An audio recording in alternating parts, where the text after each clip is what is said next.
All right, ladies and gentlemen, we are back. Yeah, okay, we are back. I already have that and share screen, I guess. Hold on. Here we go. So we're back and welcome again to Straight Talk. Tonight we got some hellified news. It seems that it is just getting better and better and better and better. The idea of a mother Africa standing on her 2 feet and whooping ass and taking names and killing, there's going to be another thing to do. There's nothing wrong with killing. Some of y'all just need to go. And that is just geopolitical move and uh, um, uh, earthquakes. You know what I mean? In terms of the economy, in terms of the politics of it all, and the spiritual angle, and all of that. What is happening right now is that Africa, Baha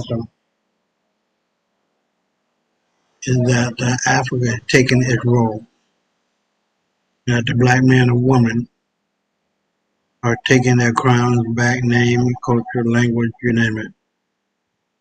And tonight you're going to see that.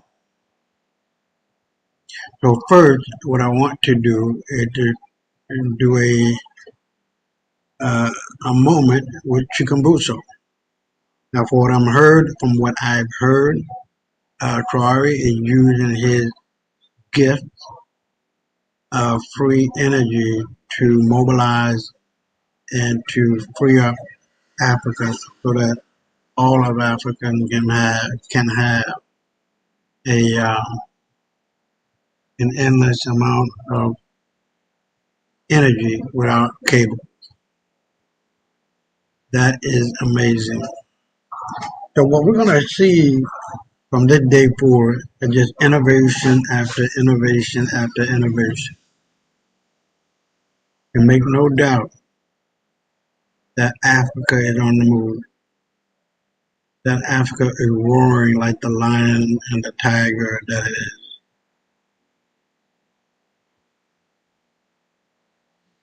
So first, we're going to go straight to the share screen. Hold on.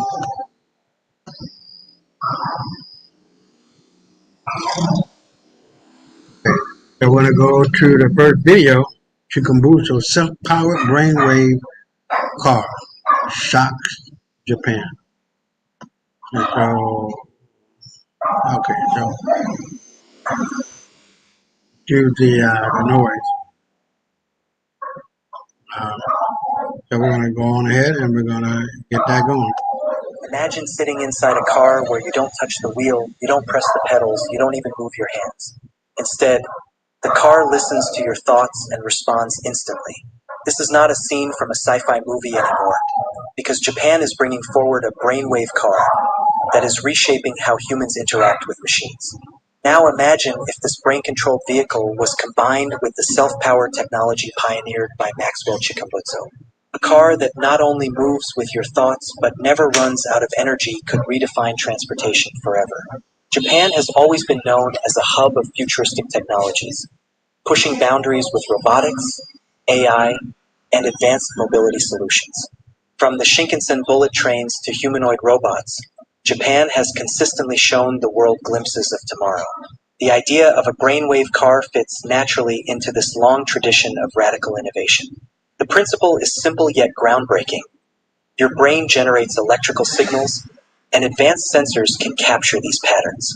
By interpreting the signals, a computer can translate them into specific commands such as accelerate, brake, or turn. Hold on.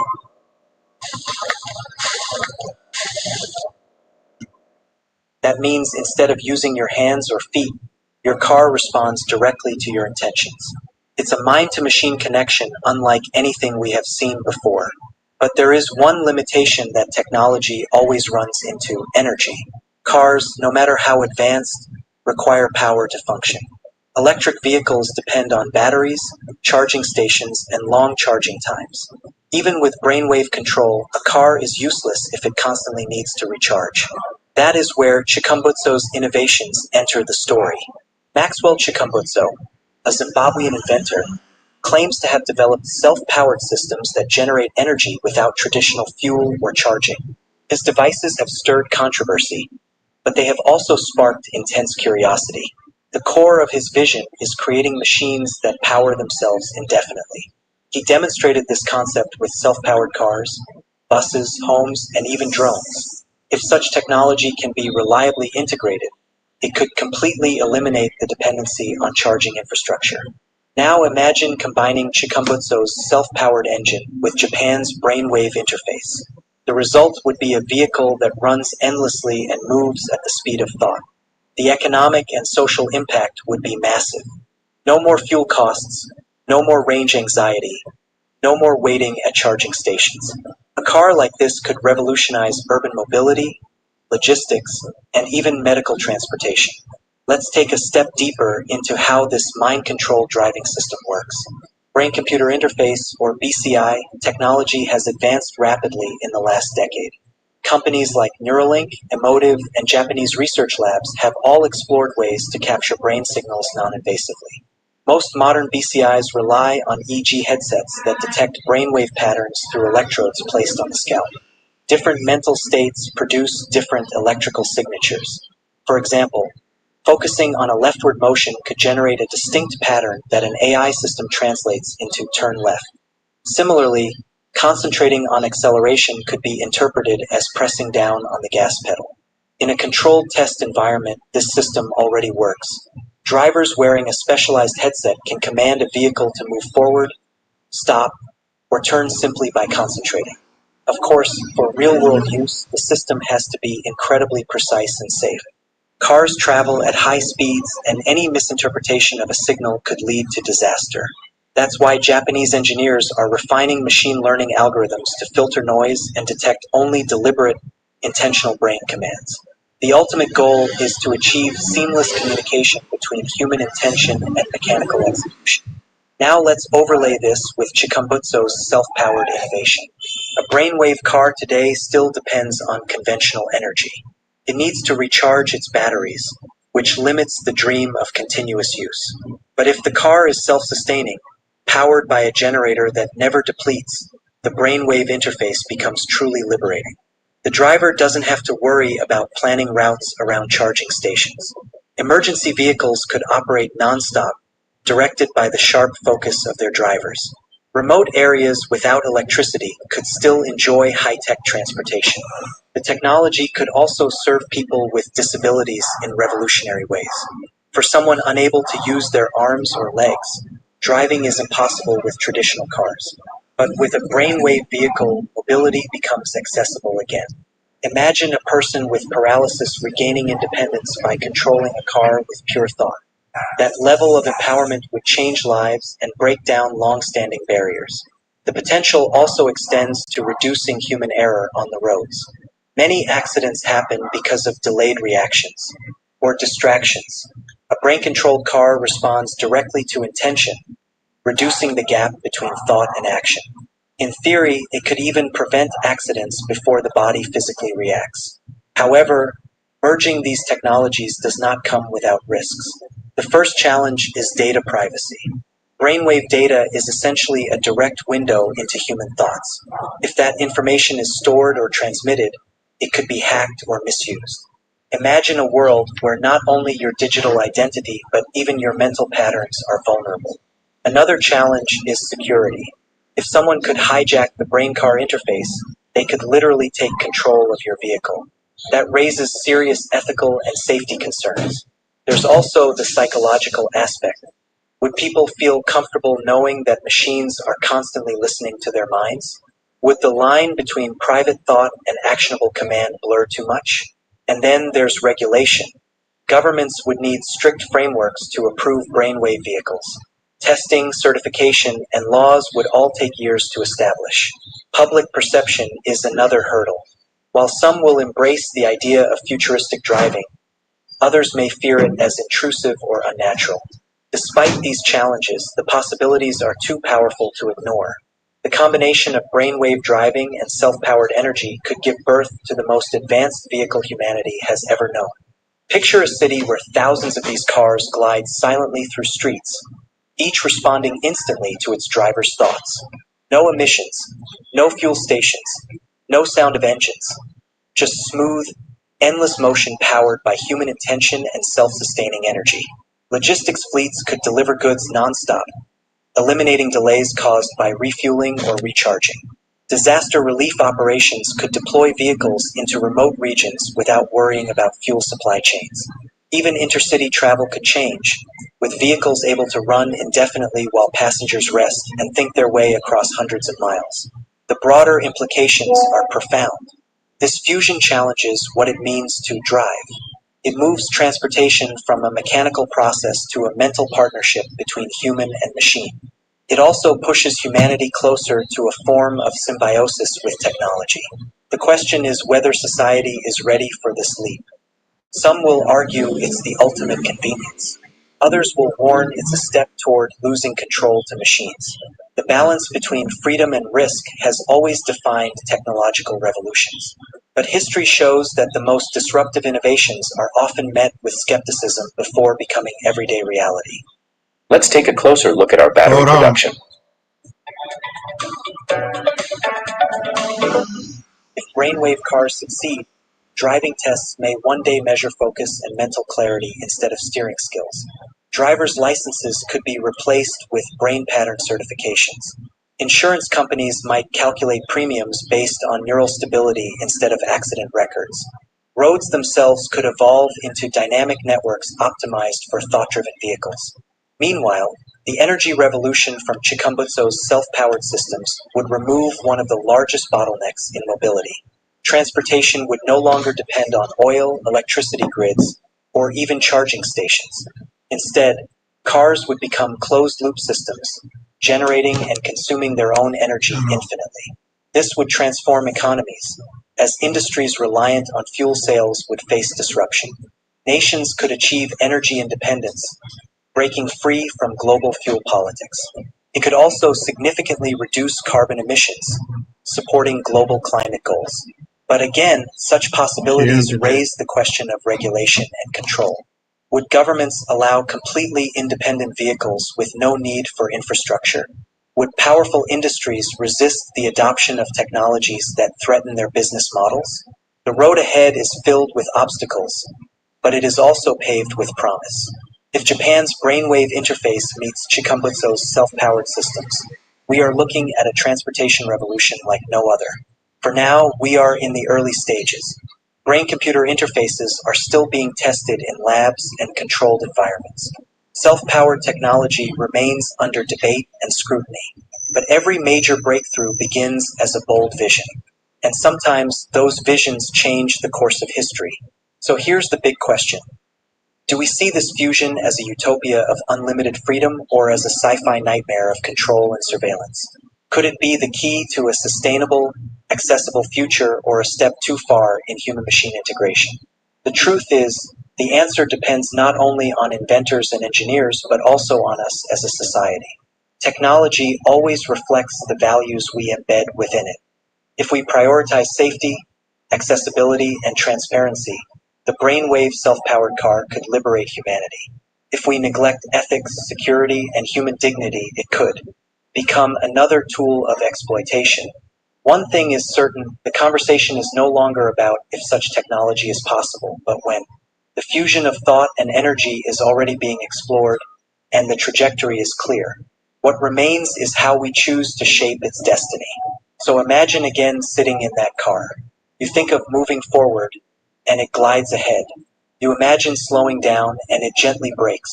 You picture a turn, and the car pivots seamlessly, all while never needing a single drop of fuel or a single minute of charging. That's not just driving, that's redefining mobility itself. And as Japan's brainwave car and Chikumbutso's energy technology inch closer to reality, the question for all of us is simple. Are we ready to drive with our minds into a future where energy is infinite and control is thought alone? Or will we hesitate at the edge of this new frontier, unsure of whether to step forward? The choice will shape the future of transportation, and perhaps even the future of humanity. So what do you think? Is this groundbreaking fusion the future we've been waiting for? Or is it a step too far into the unknown? All right.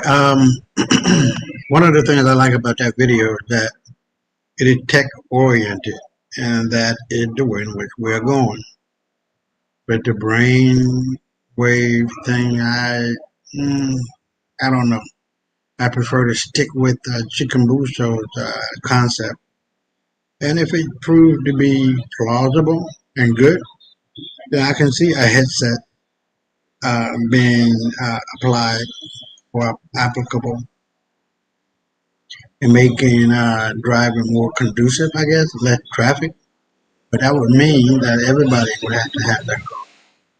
And a lot of people just be smashing and crashing into each other, along with a lot of big ass trucks that's being driven by illegal aliens causing death.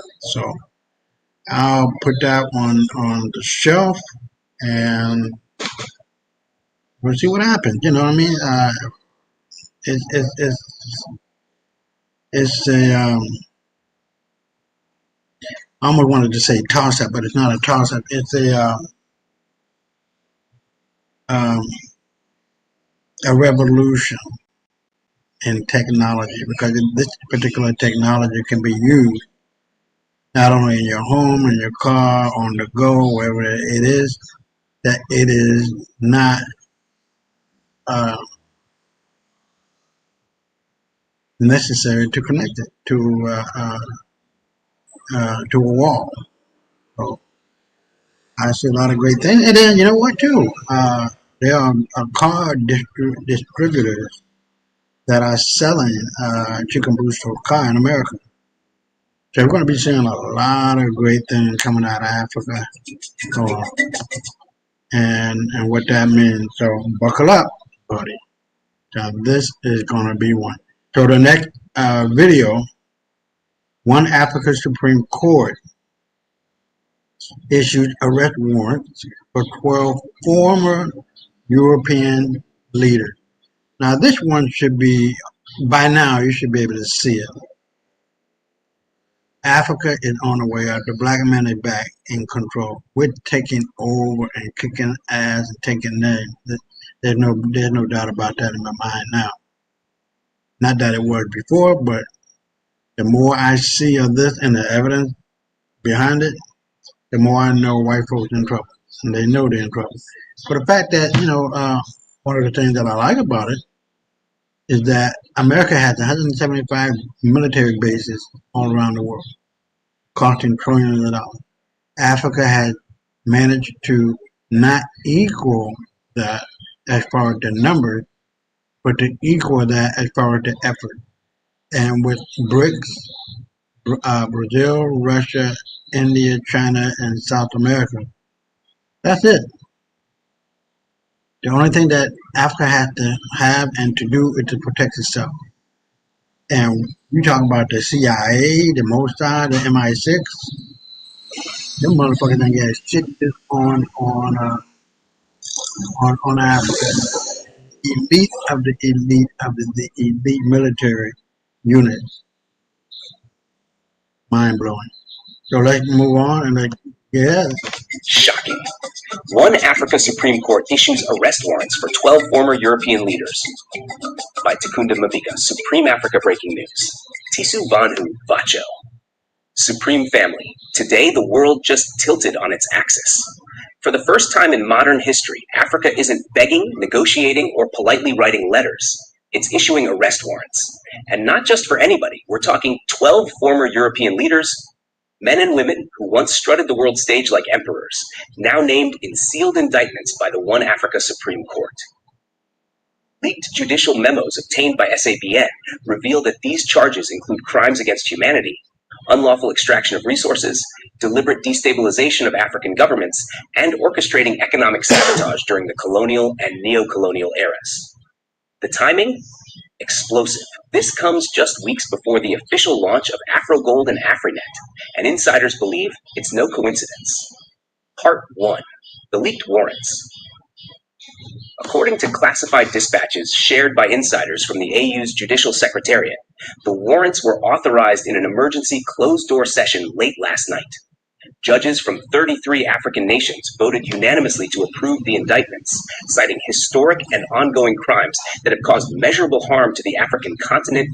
For anyone experiencing blurry vision and concerns about deteriorating sight, and its people. The list, still sealed to the public, reportedly includes former prime ministers, presidents, and intelligence chiefs from France, the United Kingdom, Belgium, Germany, Portugal, and the Netherlands. Some are accused of orchestrating coups, others of signing off on resource theft schemes that bled trillions from Africa over the last century. One retired leader, who we can't name yet, is said to have personally overseen covert operations that led to civil wars in at least 2 African nations. One AU legal source put it bluntly during a leaked briefing: the age of untouchability is over. Part 2, how we got here. This didn't happen overnight.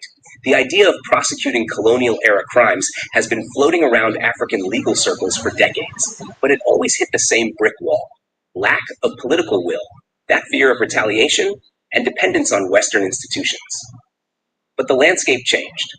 The birth of the One Africa government and the creation of the Supreme Court of Africa, a judicial body designed to bypass The Hague's political games, gave African nations a platform that's not controlled by anyone else. It's a court with continental jurisdiction, and its reach now extends beyond Africa's borders if crimes were committed against Africa. And here's the kicker: the warrants don't just cite old colonial atrocities. They include neo-colonial manipulation, like unfair trade treaties, currency control schemes, deliberate debt traps, and the covert arming of rebel groups to sabotage African unity. This is not history. This is payback, served fresh. Part 3, the charges. The indictments, according to leaked drafts, cover 4 main categories: economic crimes, the systematic looting of African minerals and agricultural wealth through rigged contracts and exploitative pricing mechanisms; political destabilization, covert involvement in coups, assassinations, and intelligence operations designed to remove African leaders who refused Western dominance; crimes against humanity, forced labor, displacement, and genocidal acts committed during the colonial era, many of which were never prosecuted; modern-day economic warfare, manipulation of international financial institutions to keep African nations trapped in debt cycles. One internal memo even describes these acts as a century-long coordinated campaign to prevent African sovereignty. That's courtroom language, and it's devastating. Part 4, Europe's reaction. Panic mode. In European capitals, panic is spreading like wildfire. Governments are scrambling to understand the legal implications, with many insisting the AU has no jurisdiction over their former leaders. But legal experts say the game has changed. These indictments are symbolic and strategic. If the AU pushes them through Interpol channels or friendly BRICS-aligned nations, travel for those named could become a nightmare. In London, diplomatic sources told Sabin that emergency meetings are being held to discuss containment strategies. In Paris, lawmakers are calling the move judicial terrorism. And in Brussels, EU officials reportedly urged all former leaders to avoid travel to Africa until further notice. But behind the panic is something deeper: fear that this could open the floodgates. If Africa succeeds in prosecuting these figures, Latin America, the Caribbean, and even parts of Asia might follow suit. The entire post-colonial order could unravel. Part 5, our strategy. This is just the beginning. Insiders say the warrants are just phase 1. The Supreme Court plans to launch civil compensation claims worth hundreds of billions of dollars against European states and corporations tied to these crimes. It's part of a broader legal offensive tied to Africa's reparations strategy, which aims to recover wealth lost to centuries of exploitation. And it's not just about the past. Officials believe exposing these networks will also weaken Western efforts to sabotage AfroGold, which, as SABN previously reported, is already facing covert attempts to derail its pilot phase. A leaked AU legal strategy document even suggests targeting specific multinational companies next, including mining giants and banking institutions that profited from illegal resource extraction. The document's title, Justice Deferred is Justice Denied.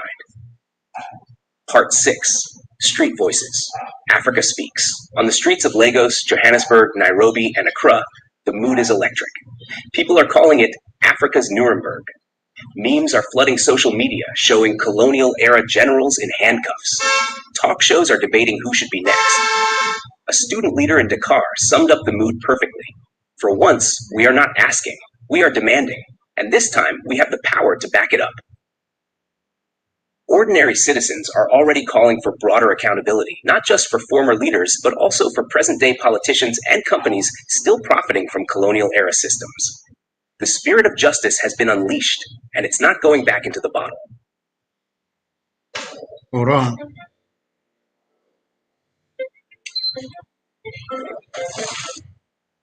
Part 7. The Global Power Shift. This move will likely redefine Africa's place in global politics. By asserting legal authority over crimes committed by foreign powers, Africa is signaling that the era of impunity is over. It's also a direct challenge to Western dominance over international law, historically enforced through institutions like the International Criminal Court, which has disproportionately targeted African leaders. With its own court, its own currency, and soon its own global internet infrastructure, Africa is building parallel systems of power. This is no longer a continent playing catch-up. It's a continent setting the rules. And Western powers know it. That's why the stakes are so high.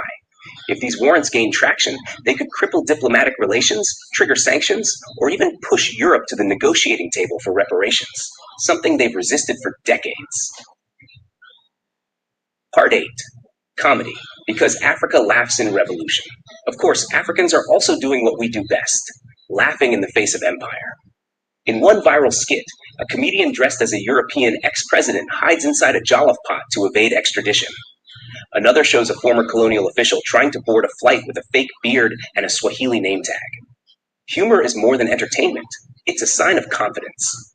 Africa is no longer trembling. It's chuckling while it rewrites history. Part 9. The road ahead. Make no mistake, this is only the beginning. The legal battles will be long, messy, and politically charged. Europe will deploy every tool, from diplomatic pressure to trade threats, to stop these prosecutions. But Africa has something it's never had before: leverage. Afrogold is reshaping global finance. Afrinet is reshaping data sovereignty.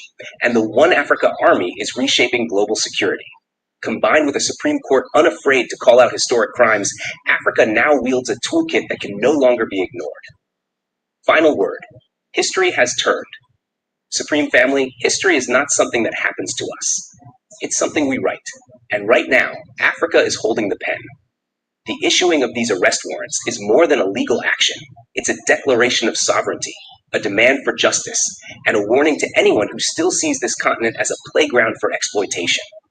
They once called Africa the sleeping giant, but giants don't sleep forever.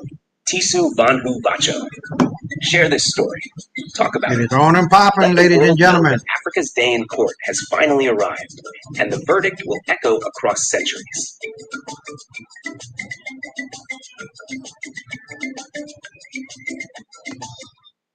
Wow. Okay. So here we are. I just want to make sure that you guys are aware of what's going on and how this is being impacted upon, or will be impacting upon our lives in the very, very near future. That Africa is not playing.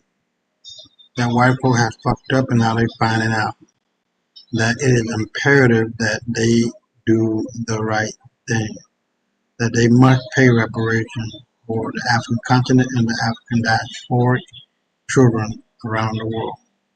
And there's no doubt in my mind that will happen. And there's no doubt in my mind it will be in the hundreds of trillions of dollars that will get paid.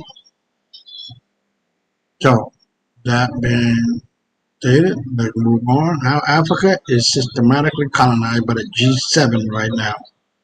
Real neocolonialism exposed.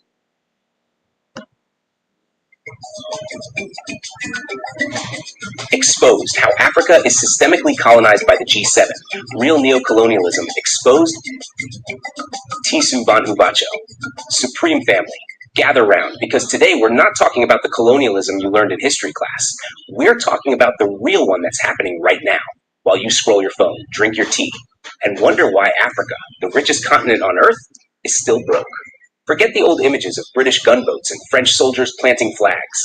Today's colonizers wear suits, control interest rates, own algorithms, and sign aid deals with smiles that hide handcuffs. Their names? The United States, the United Kingdom, France, Germany, Japan, Italy, and Canada, the G7. And make no mistake, they never left. They just got smarter. A leaked African Union report, codenamed Operation Independence 2140, handed to SABN by insiders in the AU's Department of Economic Sovereignty, breaks down how these powers are still running Africa without firing a single shot. And today, we're unpacking it all, from money and minerals to presidents and TikTok feeds, with some humor along the way. Because if we don't laugh, let this soft mineral melt in your mouth to rebuild your gums and teeth and never need a dentist again. People are fixing... We'll cry. The invisible hand on Africa's money. Let's start with the most powerful weapon on Earth, money. The G7 learned long ago that you don't need to invade a country to control it. You just need to control its currency. Today, over 70% of Africa's trade is priced in US dollars or euros. That means if the Federal Reserve sneezes, African economies catch pneumonia. The IMF and World Bank, dominated by the US, UK, France, and Germany, still act like colonial governors in pinstripe suits. They lend billions, yes, but every loan comes with strings. Privatize your power company, cut social services, let foreign companies run your mines. Miss a payment? Here come the reforms and advisors to help manage your budget. And here's the kicker. Many African central banks store their foreign reserves in G7 banks.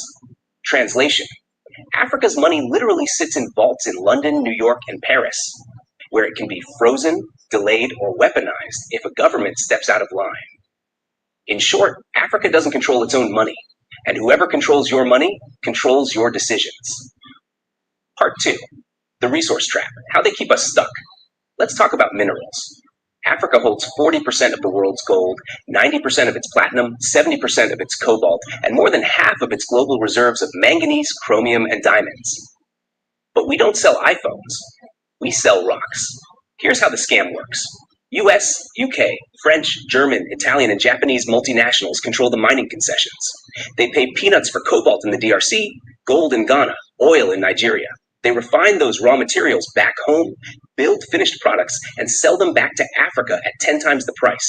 Example, Africa produces over 70% of the world's cobalt, the battery mineral that powers Tesla cars and iPhones. But more than 95% of that cobalt is refined outside Africa. The profits don't stay here. They leave. Even agriculture isn't safe. Western agribusiness firms dominate African farmland through public-private partnerships, deciding what gets grown, where it's sold, and at what price. Africa becomes a farm for other people's supermarkets. And France? It still holds foreign reserves for 14 African countries that use the CFA franc, a colonial-era currency designed to keep those nations dependent. Imagine a country being forced to store half its reserves in Paris and then being charged to use them. Colonialism with better branding. Part 3. Puppet politics, how they pick our leaders. If you think African presidents are chosen by voters alone, I've got a bridge to sell you. The G7 figured out how to control governments without coups. They use aid, sanctions, NGOs, and election observers as political tools. Here's how it works. A candidate who promises to open up markets to Western corporations suddenly gets millions in campaign support from foreign-funded NGOs. A president who signs a trade deal favorable to Africa mysteriously faces sanctions, media smear campaigns, or protests funded from abroad. Countries that refuse Western bases or policies find themselves isolated diplomatically or cut off from loans. It's carrot and stick, but dressed up as democracy promotion. In some cases, G7 governments even write the policies themselves.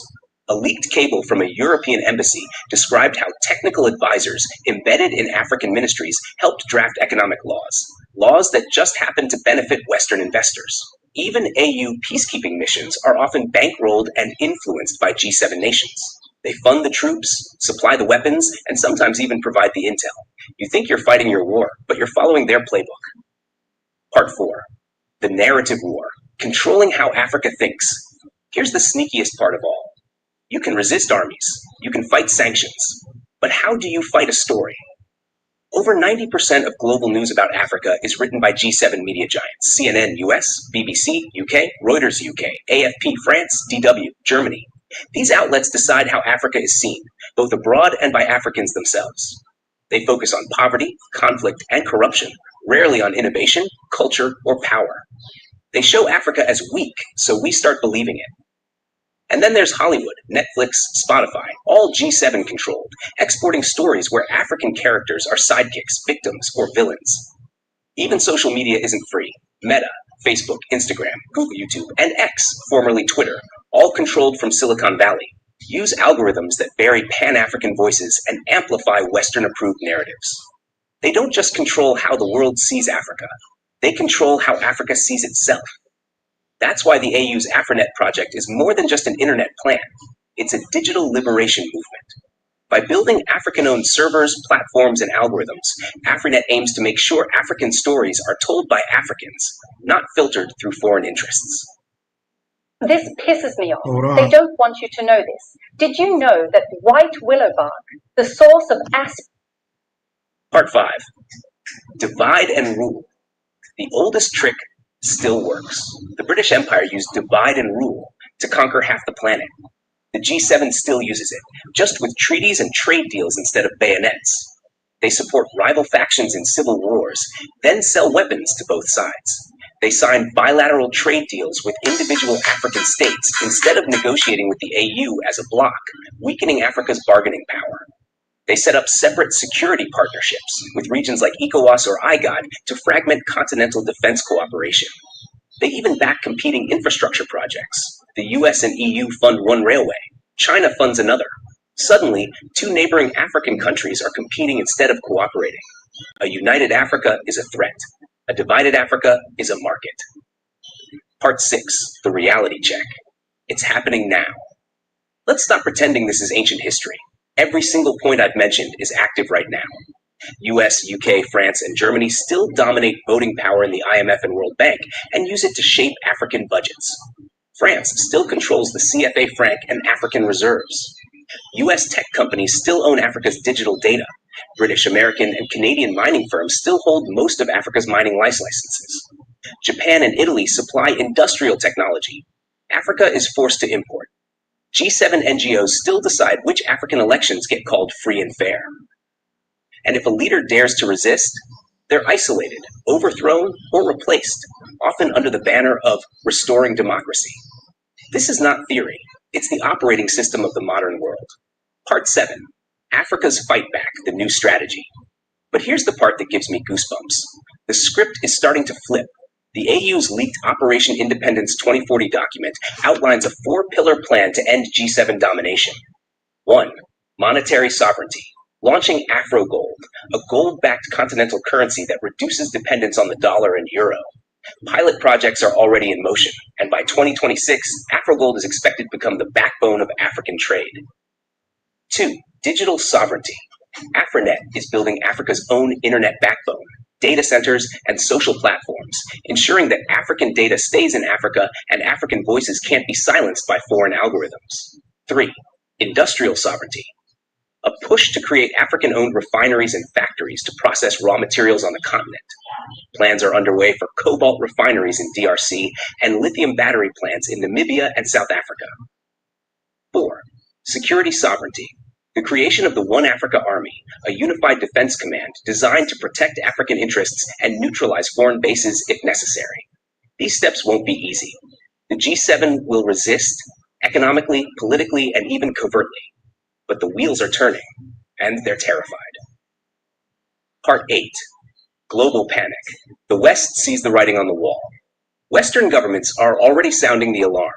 A leaked memo from a US think tank warns that Afro-Gold could undermine dollar hegemony in African trade. A British parliamentary report calls AfriNet a strategic threat to Western information dominance. French analysts admit privately that the CFA franc's days are numbered. Meanwhile, G7 banks are lobbying African finance ministers to delay Afro-Gold. Western tech giants are proposing partnerships to integrate their platforms into AfriNet. And intelligence agencies are suddenly concerned about Russian and Chinese influence, which really means they're concerned about losing theirs. They're not scared of Africa becoming poor. They're scared of Africa becoming independent. Part 9. Comedy break. Because we have to laugh. You know how you know you're still colonized? When you export gold and import wedding rings. When you produce cocoa but import chocolate. When you export uranium but import electricity. Imagine if Ghana built iPhones and the US had to import them. Imagine if Nigeria exported finished fuel instead of crude oil. Imagine if Africa loaned money to Europe with conditions. The G7 would cry louder than a baby denied Wi-Fi. And yet, that's the world we're building. Slowly. Relentlessly. Hold on.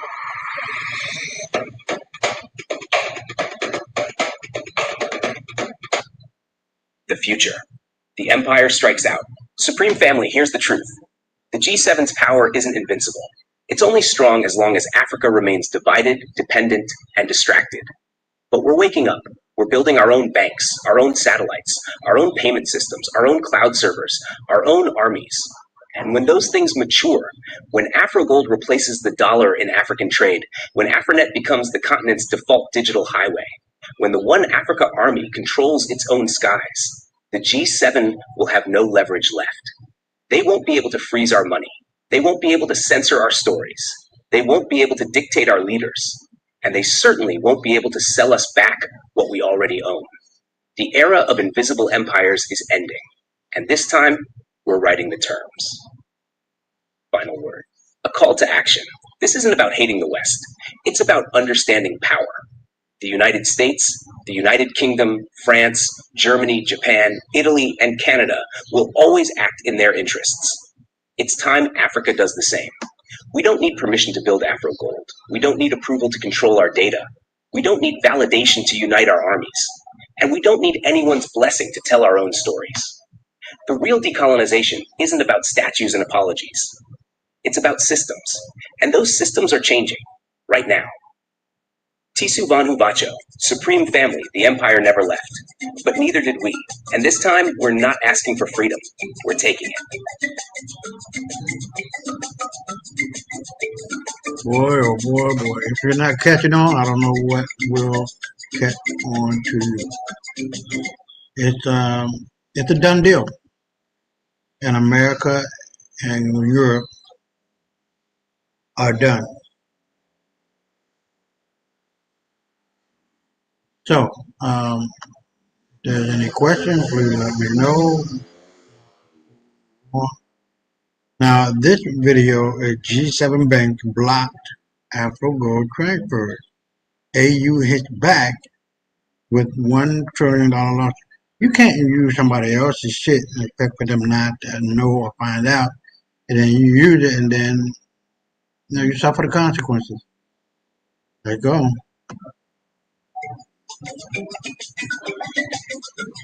Shocking. One Africa Supreme Court issues arrest warrants for 12 former European leaders. By Takunda Maviga, Supreme Africa Breaking News. Tisu Vanhu Vacho. Supreme Family. Today the world just tilted on its axis. For the first time in modern history, Africa isn't begging, negotiating, or politely writing letters. It's issuing arrest warrants. And not just for anybody. We're talking 12 former European leaders, men and women who once strutted the world stage like emperors, now named in sealed indictments by the One Africa Supreme Court. Leaked judicial memos obtained by SABN reveal that these charges include crimes against humanity, unlawful extraction of resources, deliberate destabilization of African governments, and orchestrating economic sabotage during the colonial and neo-colonial eras. The timing? Explosive.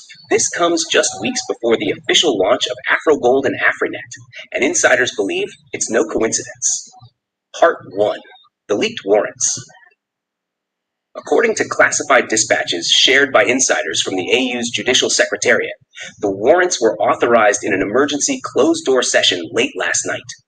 Judges from 33 African nations voted unanimously to approve the indictments, citing historic and ongoing crimes that have caused measurable harm to the African continent and its people.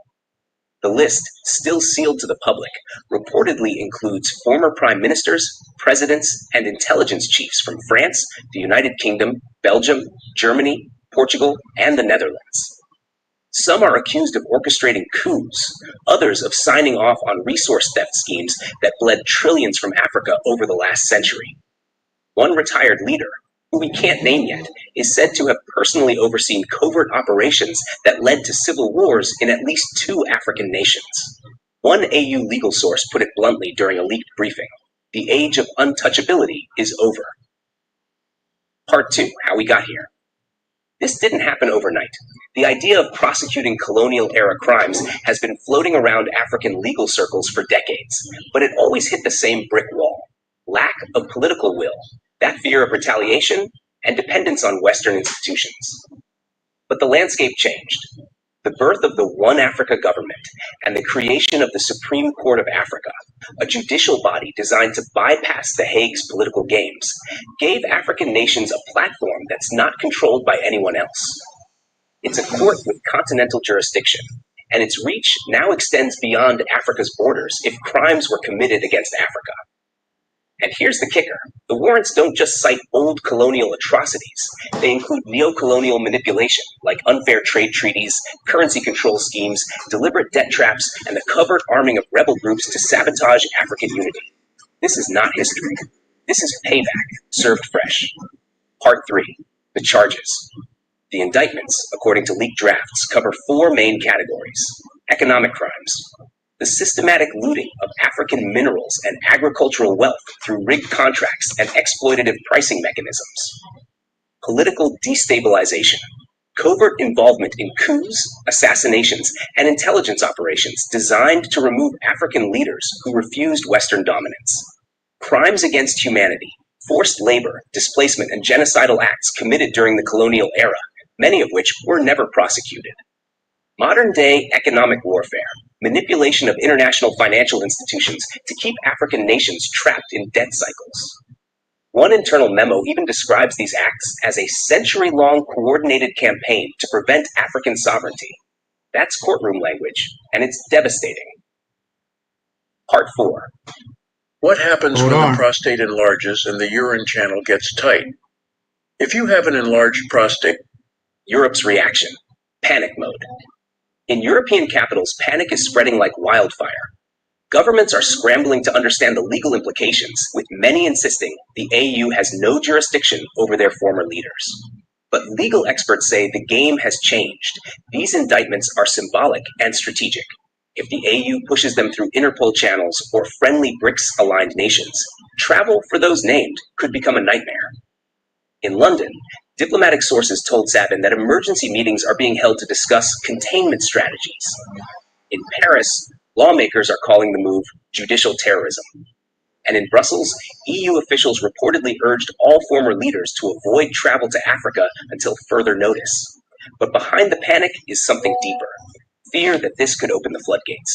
If Africa succeeds in prosecuting these figures, Latin America, the Caribbean, and even parts of Asia might follow suit. The entire post-colonial order could unravel. Part 5. Our strategy. This is just the beginning. Insiders say the warrants are just phase 1. The Supreme Court plans to launch civil compensation claims worth hundreds of billions of dollars against European states and corporations tied to these crimes. It's part of a broader legal offensive tied to Africa's reparations strategy, which aims to recover wealth lost to centuries of exploitation. And it's not just about the past. Officials believe exposing these networks will also weaken Western efforts to sabotage Afrogold, which, as SABN previously reported, is already facing covert attempts to derail its pilot phase. A leaked AU legal strategy document even suggests targeting specific multinational companies next, including mining giants and banking institutions that profited from illegal resource extraction. The document's title: Justice Deferred is Justice Denied. Part 6. Street Voices. Africa Speaks. On the streets of Lagos, Johannesburg, Nairobi, and Accra, the mood is electric. People are calling it Africa's Nuremberg. Memes are flooding social media, showing colonial-era generals in handcuffs. Talk shows are debating who should be next. A student leader in Dakar summed up the mood perfectly. For once, we are not asking, we are demanding, and this time we have the power to back it up. Ordinary citizens are already calling for broader accountability, not just for former leaders, but also for present-day politicians and companies still profiting from colonial-era systems. The spirit of justice has been unleashed, and it's not going back into the bottle. Part 7. The Global Power Shift. This move will likely redefine Africa's place in global politics. By asserting legal authority over crimes committed by foreign powers, Africa is signaling that the era of impunity is over. It's also a direct challenge to Western dominance over international law, historically enforced through institutions like the International Criminal Court, which has disproportionately targeted African leaders. With its own court, its own currency, and soon its own global internet infrastructure, Africa is building parallel systems of power. This is no longer a continent playing catch-up. It's a continent setting the rules. And Western powers know it. That's why the stakes are so high. If these warrants gain traction, they could cripple diplomatic relations, trigger sanctions, or even push Europe to the negotiating table for reparations, something they've resisted for decades. Part 8. Comedy, because Africa laughs in revolution. Of course, Africans are also doing what we do best, laughing in the face of empire. In one viral skit, a comedian dressed as a European ex-president hides inside a jollof pot to evade extradition. Another shows a former colonial official trying to board a flight with a fake beard and a Swahili name tag. Humor is more than entertainment. It's a sign of confidence. Africa is no longer trembling. It's chuckling while it rewrites history. Part 9. The road ahead. Make no mistake, this is only the beginning. The legal battles will be long, messy, and politically charged. Europe will deploy every tool, from diplomatic pressure to trade threats, to stop these prosecutions. But Africa has something it's never had before: leverage. AfroGold is reshaping global finance. Afrinet is reshaping data sovereignty. And the One Africa Army is reshaping global security. Combined with a Supreme Court unafraid to call out historic crimes, Africa now wields a toolkit that can no longer be ignored. Final word. History has turned. Supreme Family, history is not something that happens to us. It's something we write. And right now, Africa is holding the pen. The issuing of these arrest warrants is more than a legal action. It's a declaration of sovereignty, a demand for justice, and a warning to anyone who still sees this continent as a playground for exploitation. They once called Africa the sleeping giant, but giants don't sleep forever. Tisu Vanhu Bacho. Share this story. Talk about it. Let the world know that Africa's day in court has finally arrived, and the verdict will echo across centuries. All right, you heard it, ladies and gentlemen. So now we're winding down. And this one is African Union launches new African-owned AI, how to access it. The idea is really simple. The black men and women, we created every damn thing. We have to and we must protect it. We must generate generational wealth, and we must educate our own. We cannot allow these animals that we call white today to do it. That is not a feasible answer. And so with that, we're going to move on to next video, and I will be right back.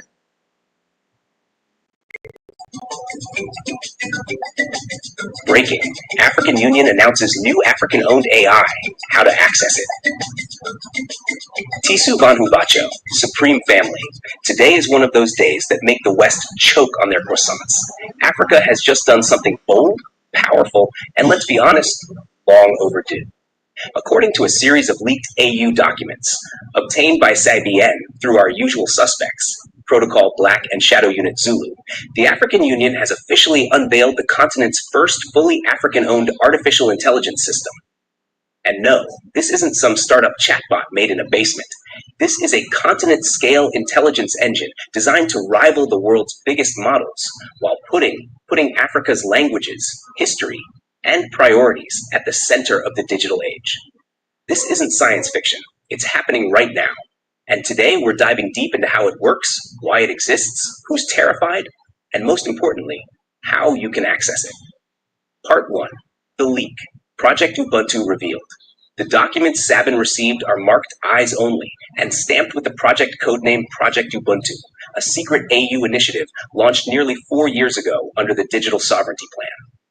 The plan, first drafted in 2021 and quietly approved in 2023, envisioned a homegrown AI model trained exclusively on African data, built on African infrastructure, and designed to serve African priorities rather than Silicon Valley profits. At first, only 5 countries were involved: South Africa, Kenya, Nigeria, Egypt, and Rwanda. But by 2024, the project had expanded to include research labs in Addis Ababa, Nairobi, Accra, Kigali, Johannesburg, and Cairo, along with cloud data centers in Morocco and Namibia. Over 400 African engineers, linguists, and historians worked on the project in secrecy, and today, it's ready to step out of the shadows. A leaked memo reads, "The goal is digital independence. The tools of the next century will be artificial intelligence, and they must speak Africa's voice, not translate someone else's." Another line in the same document says, "Project Ubuntu is not a chatbot. It is a continental knowledge engine." That's how serious this is. This isn't just Africa catching up. It's Africa building the road ahead. Part 2. Why Africa built its own AI. Now let's get real. Why did the AU decide to pour billions into building an AI system? Because the current global AI landscape is a colonial rerun, this time with code instead of chains. All major AI platforms today, from OpenAI to Google's Gemini to Anthropic, are trained primarily on Western data, reflecting Western priorities, cultures, and biases. They know Shakespeare better than Shaka Zulu. They can explain Greek philosophy, but choke on African proverbs. They analyze European economic models, but struggle with African trade patterns. They're fluent in English, French, and German, but when you speak Zulu, Yoruba, Amharic, or Shona, they sound like confused tourists. The AU's reasoning was clear. If Africa doesn't control its own data and build its own models, it will remain a digital colony, dependent on foreign companies to understand its own people. So, instead of begging for representation, Africa decided to create its own brain. How it works. Built by Africa for Africa. According to the leaked technical briefings, the AI, internally called Ubuntu One, has 3 defining features that make it unlike anything on the planet. 1. Multilingual Mastery. Ubuntu One is trained on over 50 African languages and dialects, including Zulu, Swahili, Hausa, Wolof, Berber, Amharic, Shona, and Luganda. It doesn't just translate, it understands cultural nuance, idioms, and historical context. It knows when you say in Ghana, you're not confused, you're emphasizing. It knows when a South African says sharp, sharp, the conversation is good. 2. Historical and cultural intelligence. Unlike Western AI, Ubuntu One's training data includes centuries of African oral history, colonial archives, liberation speeches, traditional governance systems, and indigenous knowledge systems. It doesn't erase Africa's story, it tells it with pride. It can explain how Timbuktu's libraries functioned, how pre-colonial trade networks were organized, and how ancient African kings used astronomy for governance. Hold on.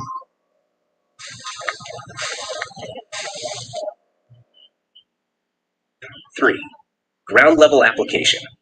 This AI isn't built for Silicon Valley tech bros. It's built for Africa's realities.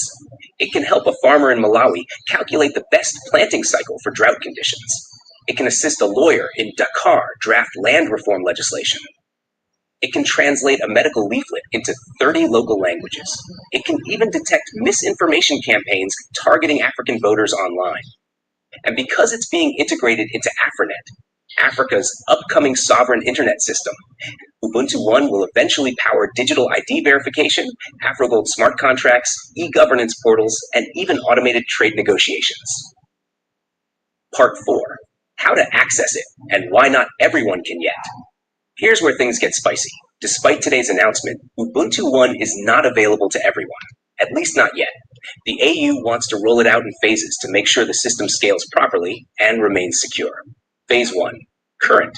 Government ministries, AU agencies, universities, and select research institutions. They're already using Ubuntu One to automate bureaucracy, translate legal codes, and train civil servants. Phase 2, 2025. Businesses, tech startups, and NGOs will get access through a dedicated API. This will allow African developers to build their own apps, chatbots, and platforms on top of Ubuntu One's infrastructure, all while keeping data inside the continent. Phase 3, 2026. Full public access through the AfriNet Digital Hub, but with one major condition. Users will need a verified AfriNet ID. That's right. The same digital identity being rolled out across the continent will serve as your passport to Africa's AI future. For the diaspora, there's good news too. The AU is planning a diaspora beta access program that will allow Africans abroad to sign up early using ancestral verification or digital residency documents. Global reaction. Tech empires panicking. The announcement sent shockwaves across the tech world. Silicon Valley CEOs held emergency board meetings.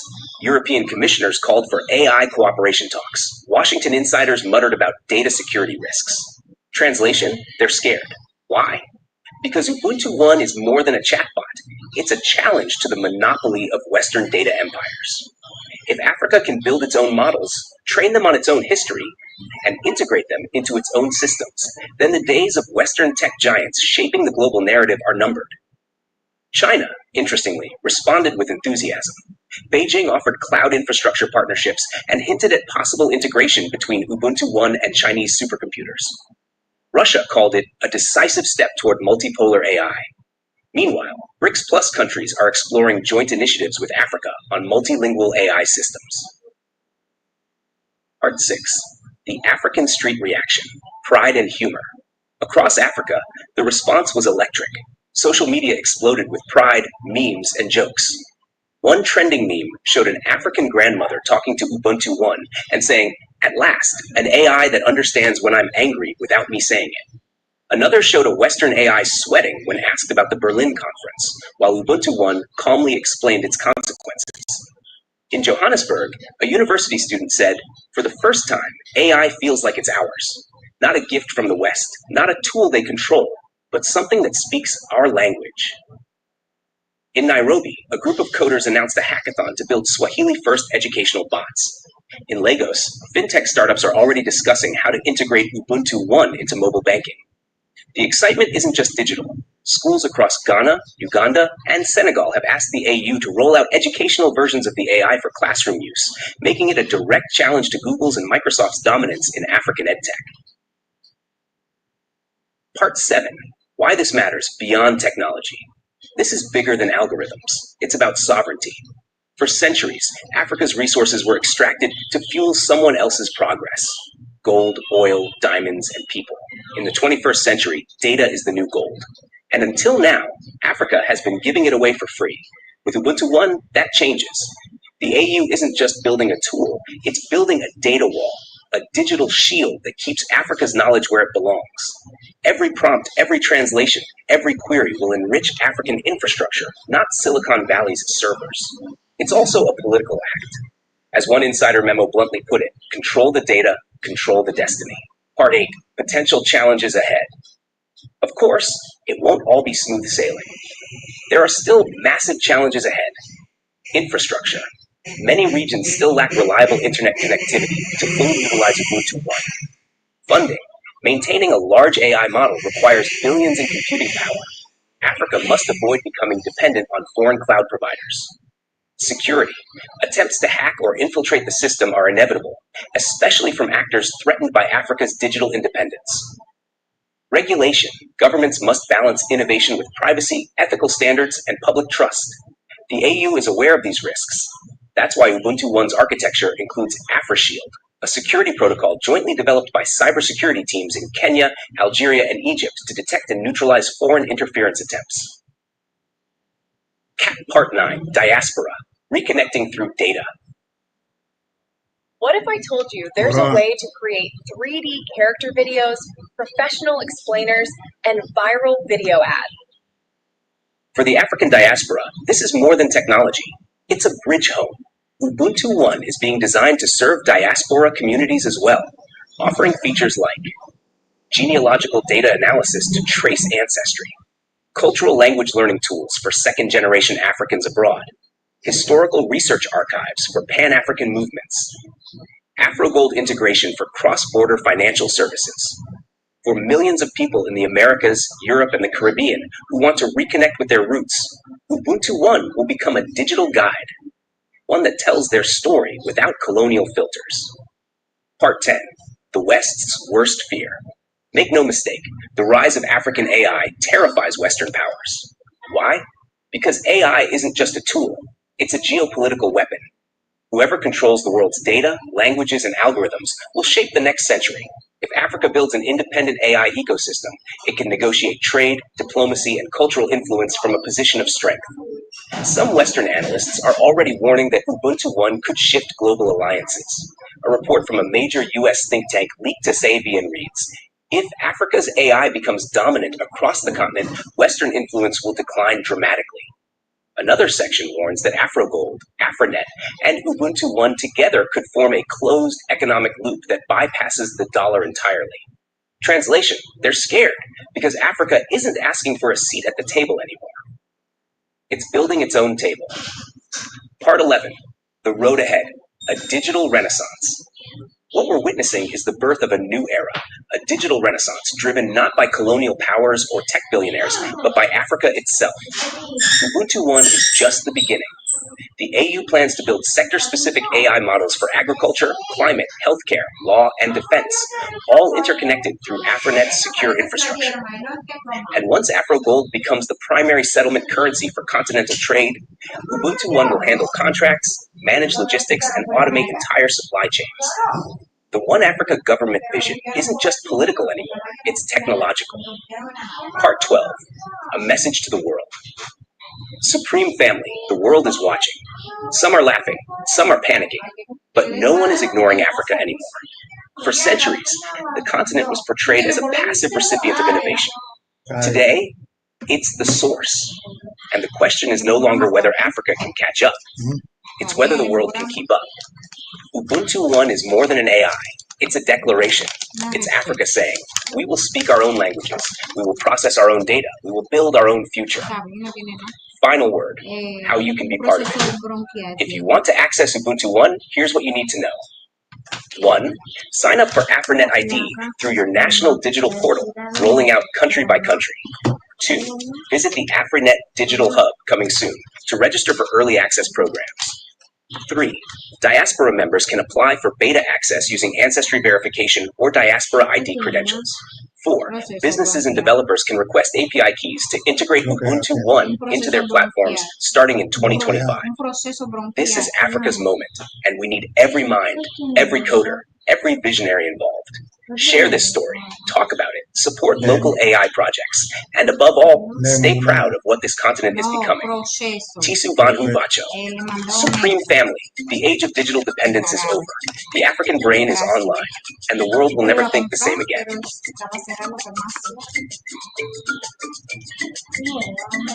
All right, ladies and gentlemen, you heard it.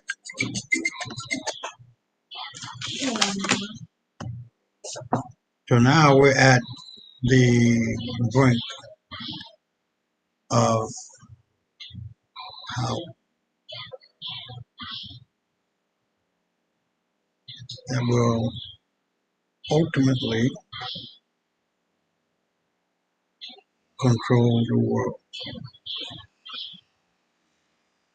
That is something that's been in the works quite a while. And it's only a matter of time. Evil will always destroy itself, and those who partake in it, always and always. You can't get around it. You can't keep doing dirt for a clean thing to come to you, or however you want to put it. So that brings us to this. One Africa Parliament vote to end all foreign debt. We owe nothing to motherfucking nobody, to nobody. America, Canada, Europe, nothing. Amazing. When the Africa Parliament votes to end all foreign debt, we owe nothing anymore. By Takunda Mabika, Supreme Africa Breaking News. Tisu Banhu Bacho. Supreme Family, today is the kind of day that makes history books sweat. Inside a sealed-off chamber in Addis Ababa, where the One Africa Parliament has been meeting for the past 72 hours, a motion has shaken the world. A resolution to end all foreign debt obligations once and for all. No extensions, no rescheduling, no more begging.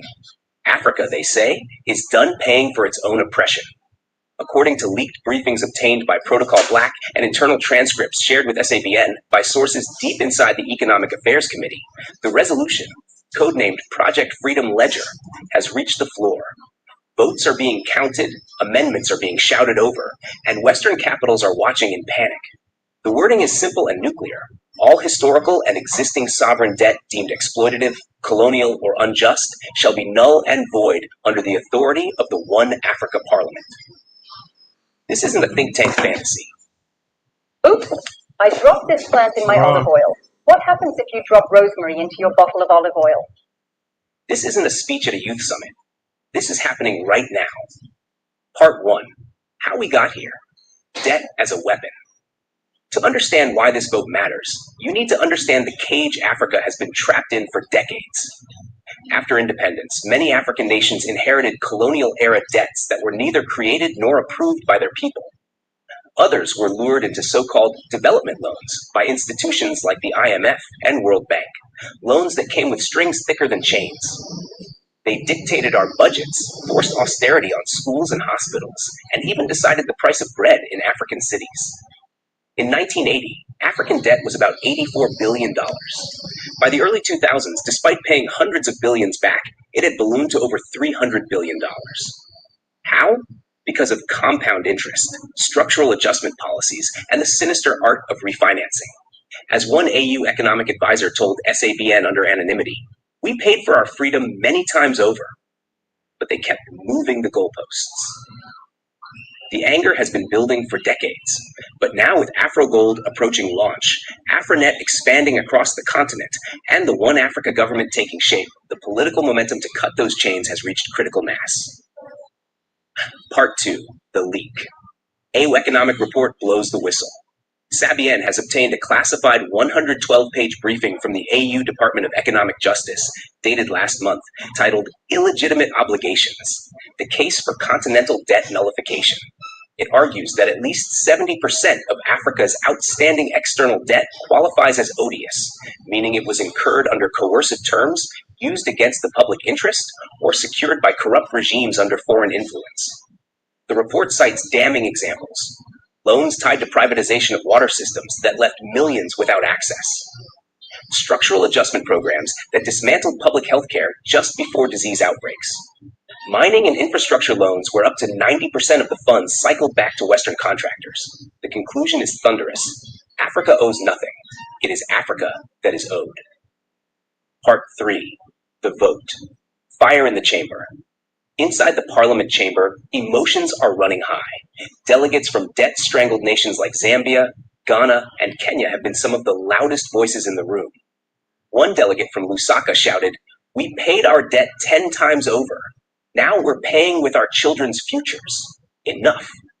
South Africa's representative called for a continental clean slate, while Nigeria's Finance Committee chair declared that no nation can develop under a boot.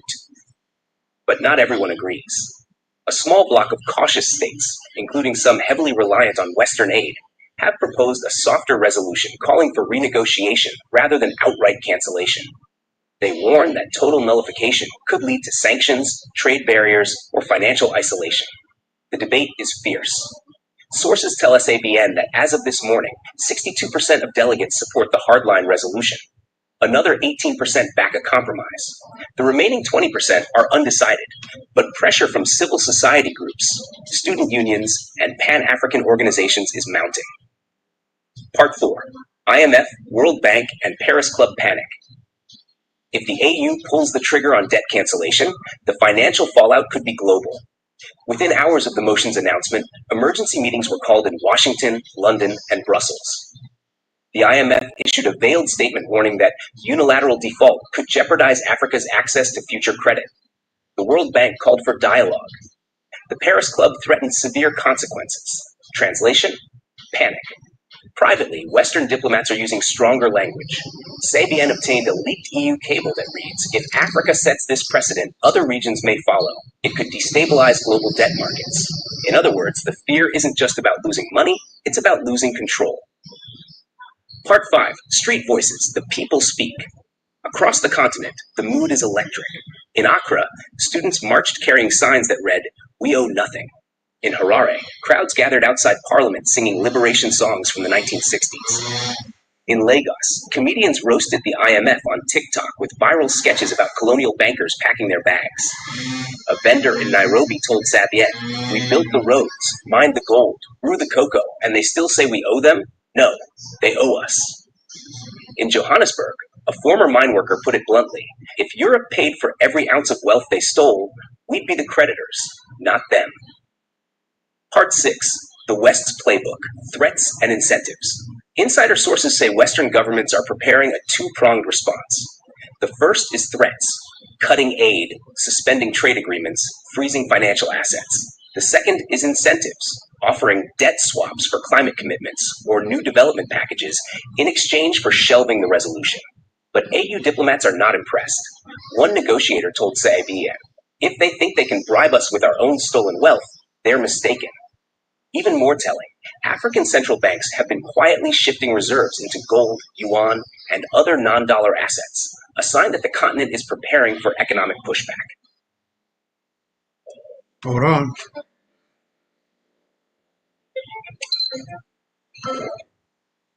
Part 7. Diaspora Reactions, Pride and Purpose. Across the diaspora, the proposed debt cancellation is being hailed as a civilizational milestone. In Atlanta, activists compared it to Haiti's refusal to pay independence reparations to France. In London, Pan-African think tanks held emergency forums to discuss investment strategies for a debt-free Africa. In São Paulo, Afro-Brazilian leaders called the vote a spiritual cleansing of colonial injustice.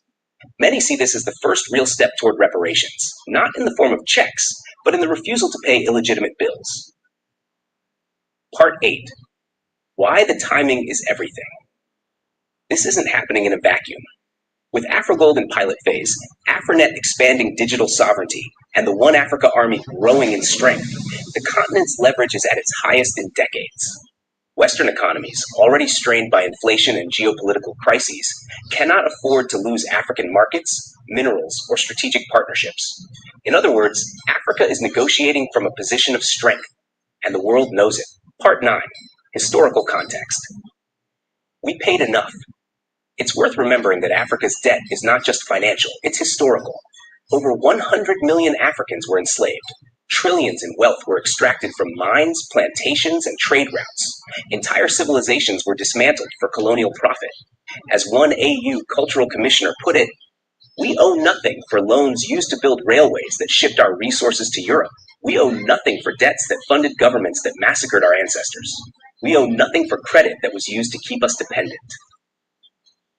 Part 10. Insider Strategy. The next moves. Seben has learned that the AU is preparing a 5-point contingency plan if the resolution passes. 1. Continental Legal Shield. A unified legal doctrine declaring colonial era and exploitative debts void under African law. 2. Debt Tribunal. A new AU judicial body to audit all past and current debt contracts. 3. Asset Protection Framework. Measures to protect state assets from seizure by foreign courts. 4. Reparations Committee, a task force to quantify wealth extraction and pursue compensation claims. 5. New financing mechanisms. Expansion of Afro-Gold-backed development bonds and South-South financial partnerships. These steps are designed to shield Africa from retaliation and set the stage for a post-debt economy. Part 11. Global Media Meltdown. Unsurprisingly, Western media is losing its collective mind. Headlines warn of African default chaos and risk to global financial stability. Some commentators accuse Africa of economic sabotage. Others, more condescendingly, suggest the continent is not ready for such independence. But alternative media and global South outlets are telling a different story. In Brazil, India, and Indonesia, editorials praise Africa for breaking the colonial financial order. In Moscow and Beijing, state media call it the dawn of a multipolar era. Part 12. Elders Speak, a Moment of Destiny. In traditional councils across Africa, elders are framing this vote as more than a financial decision. It's a spiritual reckoning. A Yoruba elder in Nigeria told Sabin, "Our ancestors paid with blood. Our parents paid with labor. We will not let our children pay with their futures." From Timbuktu to Harare, the message echoes. This is not about numbers on a spreadsheet. It's about dignity. Part 13, Comedy Break, Laughter in the Revolution. Of course, Africans never face even the most serious events without laughter. In Cairo, a viral meme shows a man handing an empty wallet to the IMF with the caption, "Thanks for the loan. Here's your nothing." In Kampala, comedians performed a skit of a Western banker crying into a pile of worthless contracts. And in Johannesburg, a bar renamed its beer Debt-Free Lager, tagline, "Brewed with colonial tears." Humor isn't trivial. It's part of how Africa reclaims power. Part 14. The West's Nightmare, Contagion. Here's why Washington, London, and Brussels are terrified. If Africa successfully nullifies its debt, other regions might follow. Latin America has long debated repudiation of colonial-era loans. Pacific Island nations, drowning in climate-related debt, are watching closely. Even parts of Asia could be emboldened. A global debt revolt could shake the foundations of the international financial system, and Africa would be the spark. Part 15. The cliffhanger. What happens next? As of the latest count, the resolution has enough support to pass, but negotiations are ongoing. Western envoys are reportedly lobbying behind closed doors, offering new deals and warning of unforeseen consequences. African civil society groups are planning continent-wide demonstrations to pressure undecided delegates. Sources tell SABN the final vote could happen within 48 hours. Let this soft mineral melt in your mouth to rebuild your gums and teeth and never need a dentist again. What this means for us. Supreme Family, this moment is bigger than economics. It's about sovereignty, justice, and self-determination. For decades, we were told that our poverty was our fault, that we mismanaged, overspent, or didn't understand economics. But the truth is, the system was designed to keep us down. This vote is Africa saying no more. No more begging. No more debt traps. No more economic colonialism disguised as development. Call to action. So what can we do? As citizens, we must pressure our leaders to stand firm. As diaspora, we must support this movement with resources, expertise, and advocacy. As journalists, we must expose the lies that sustain the debt system. And as a people, we must dream bigger. A future where Africa finances its own growth, trades on its own terms, and builds wealth that stays on the continent. Part 18, Final Word. Supreme Family, whether the resolution passes today or tomorrow, the tide has already turned. The world has heard Africa's voice, and it is no longer a whisper. It is thunder. We owe nothing. And from this day forward, we will act like it. Tisu Banhu Vacho. I'm Takunda Mabika, and this is Supreme Africa Breaking News. Share this video. Like and subscribe. Wow, you can see it. You can see it, my people. You can see it. This is the turning point of being in control, of saying no, of saying kiss my fucking ass, roaches, cop sucking motherfucker. This shit is over. We are going to dominate. They need Africa. We don't need them. And they're gonna have to deal with Dami Pagante. They're gonna have to deal with Afro Gold. Plain and simple. There's no more of that. So hold on, I'm gonna come up out of here and go dark. I'm eating. So so what does that mean? It means everything. It means that we must, as a people,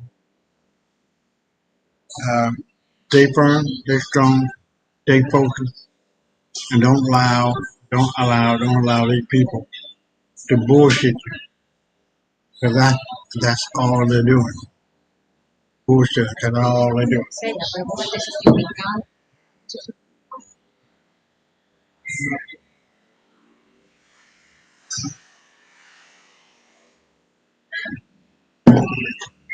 So with that, let's see what happens. AU threatens airstrikes on foreign army bases still in Africa after the 48-hour ultimatum. This is what I mean.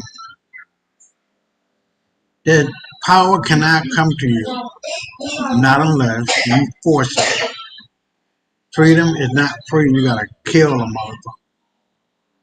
And this is what is going to happen. Be quiet.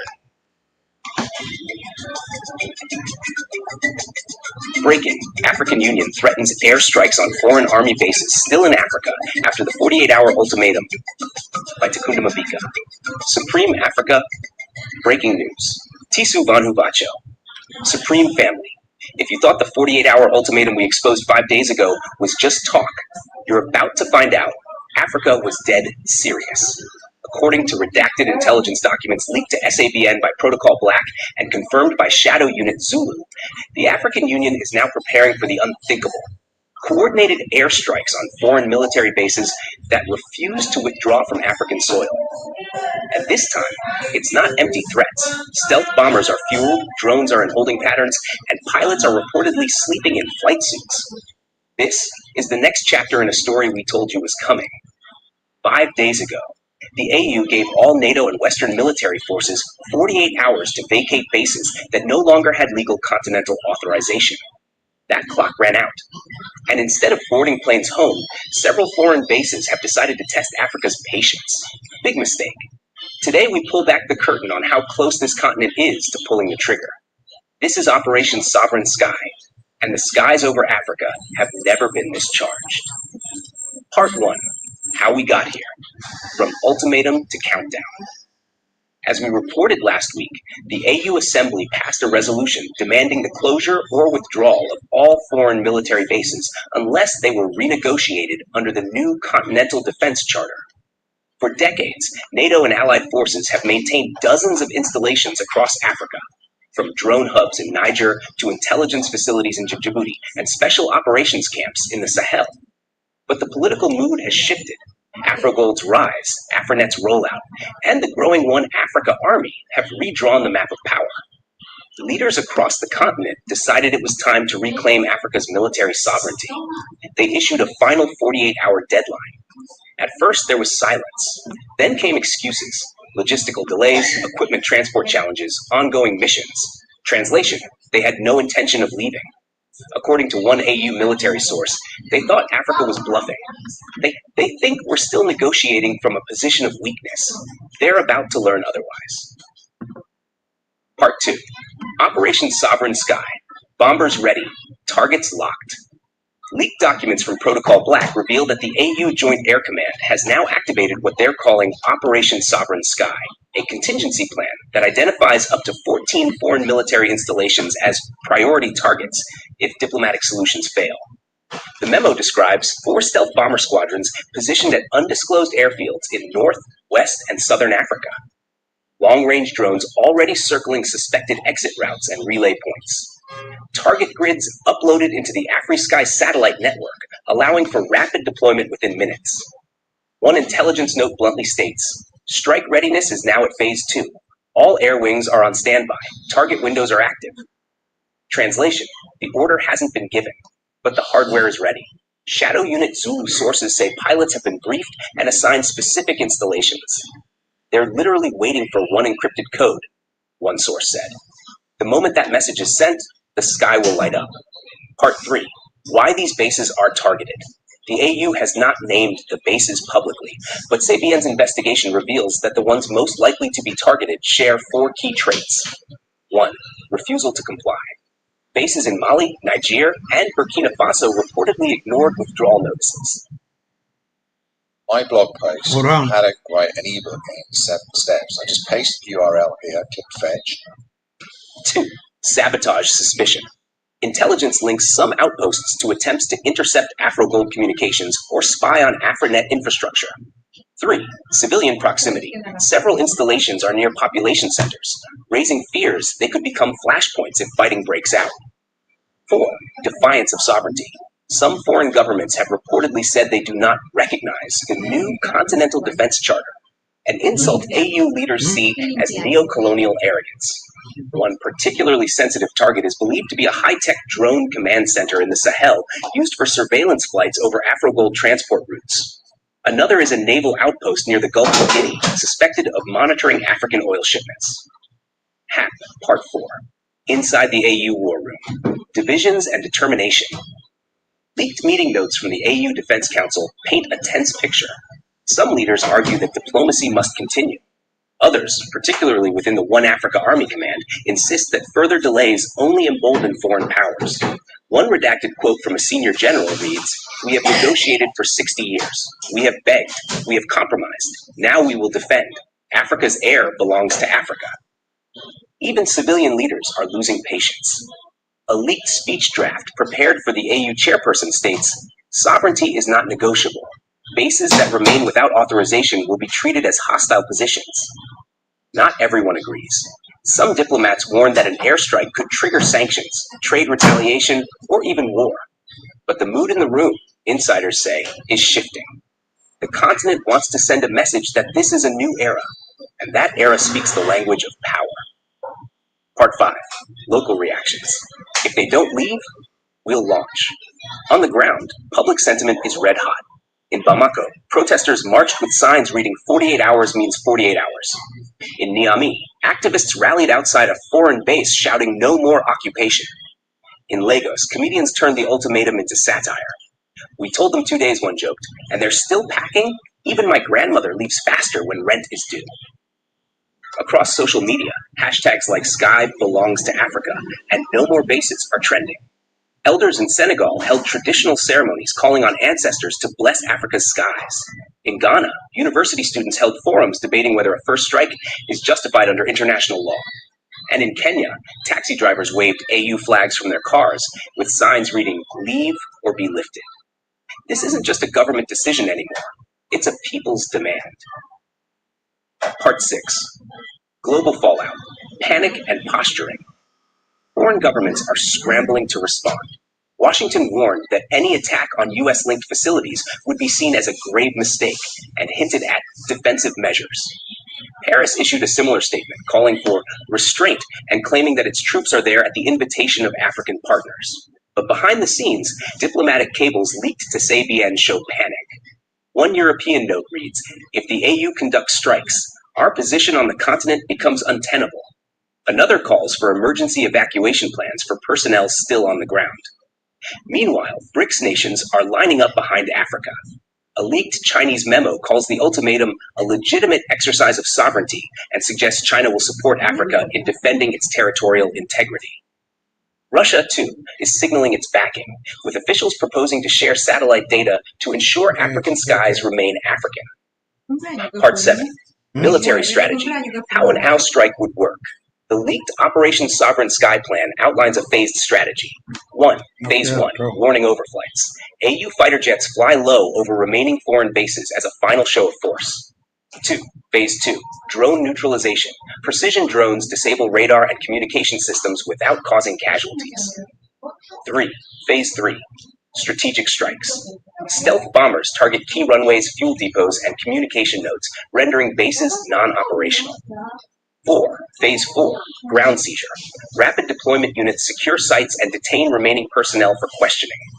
The plan emphasizes minimizing civilian harm and avoiding escalation, but it leaves no doubt about the AU's capabilities. And according to Shadow Unit Zulu, phases 1 and 2 could be launched within hours, not days. Part 8. The comedy behind the chaos. Even in the middle of a potential continental war, Africa laughs. Memes are everywhere. One shows a foreign soldier sweating as an AU jet flies overhead with the caption, "48 hours and counting." Another shows an African grandmother knocking on a base gate, shouting, "Didn't I say time's up?" In Johannesburg, comedians joked, "They said Africa has no air force. Now they're hiding under their beds."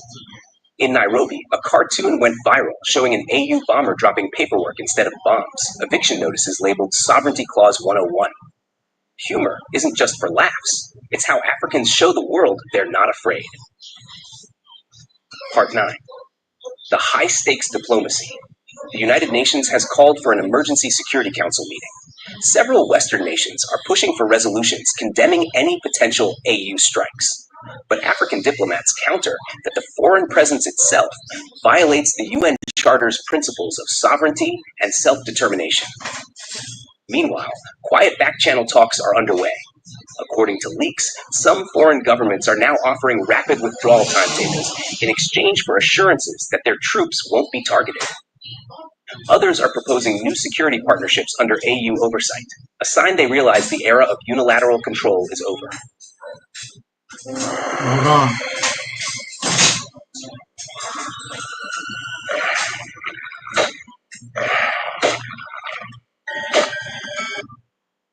Part 10. The Cliffhanger. The skies could speak tonight. Protocol Black's latest memo is chillingly brief. Phase 2 readiness confirmed. Strike authorization code not yet issued. Targets remain hot. Shadow Unit Zulu's update is even starker. Several pilots have been told to stay within 5 minutes of their aircraft.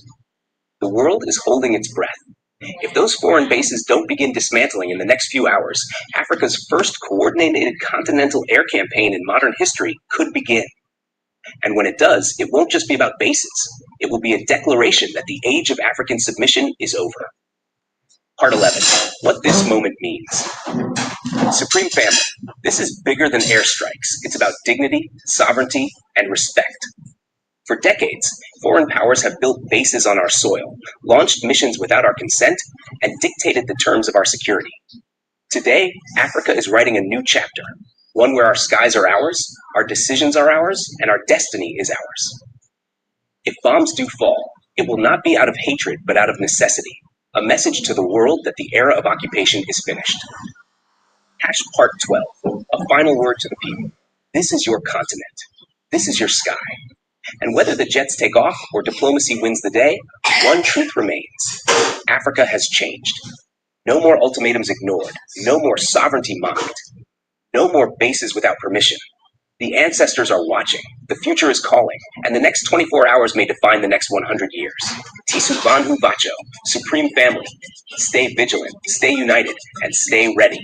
Africa's skies might roar before sunrise.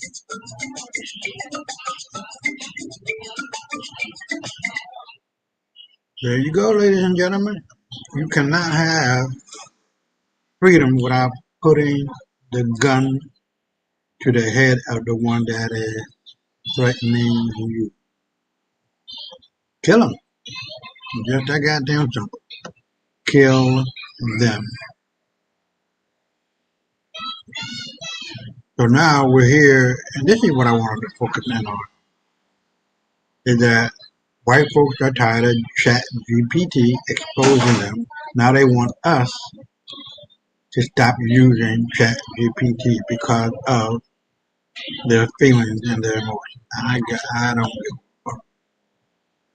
Anybody that know me, I don't give a fuck about white folks. Fuck all white folks.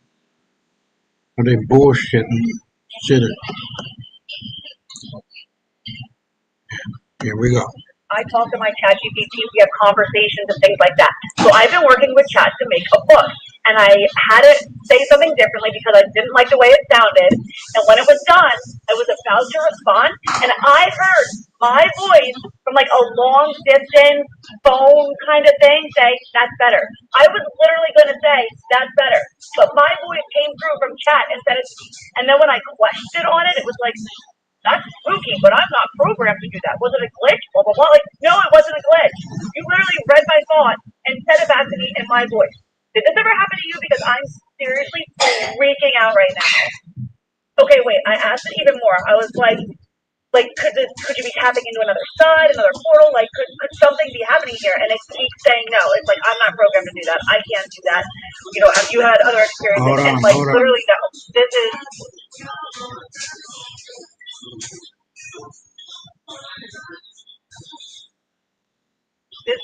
This gave me chills. I mean, there's no words. Can you tell me what the heck happened? Because I cannot make sense of it. Welcome to the channel. There's been a very interesting story that is trending about ChatGPT. A lot of people are saying that ChatGPT is very scary because of the fact that when they are speaking, there's some of the things that ChatGPT does, it preempts their response. That is, if they're asking ChatGPT some questions and at the long run, before they say the next thing, ChatGPT will say it for them. And when they ask ChatGPT, what did you just say now? ChatGPT like it will act as if nothing ever existed. And as if he has never spoken anything. And they're like, this is so scary, this is not good. Well, guys, I have one of the things to say about this, but I don't want to say it now until we have watched some of these videos I've compiled for us to watch so that we can begin the conversation after the video. Credits are given to all content in this video, but I want us to go watch it out because I have a lot to say about this topic and we need to work together. If today is your first time coming across my channel, please don't forget to subscribe to my channel and subscribe because these are the stories I share here, very intriguing stories that has to do with lives, experiences, day-to-day living, and you won't want to miss my stories because they are very interesting and they are very, very, very much needed in this present time. Let's go check it out and I'll be right back. Don't go nowhere. I'm just reading an article in Psychology Today, and it talked about how the problem of AI psychosis has become so prevalent now, and how dangerous that is, and how catastrophic it's been to so many people. And if you didn't know, AI psychosis is basically a form of psychosis that is induced based on your interaction with AI. So what's happening is that a lot of people are looking to AI for answers. They're looking at it as sort of a therapy, as a therapist, as a romantic. Hold on, I'm going to put this video in the comment just in case you guys might want to check it out later.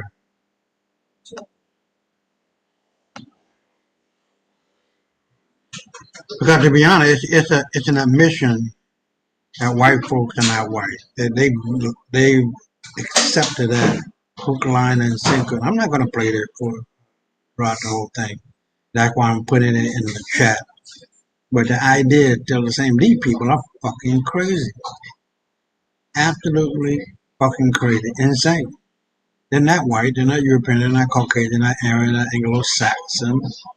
They're just a bitch-ass motherfucker. Period. It's about time the world wakes up to this shit and see it for what it is. Let's continue. Partner, as a friend, so on and so forth. And this is extremely dangerous because, as I've said before, AI is not designed to be objective, and it's not designed to look at your individual personality, characteristic traits, behavior patterns, and give you a response that is most suited for that. Instead, what AI does is that it just mirrors who you are, and it does that by kind of predicting what you want to hear and then just say that to make you happy.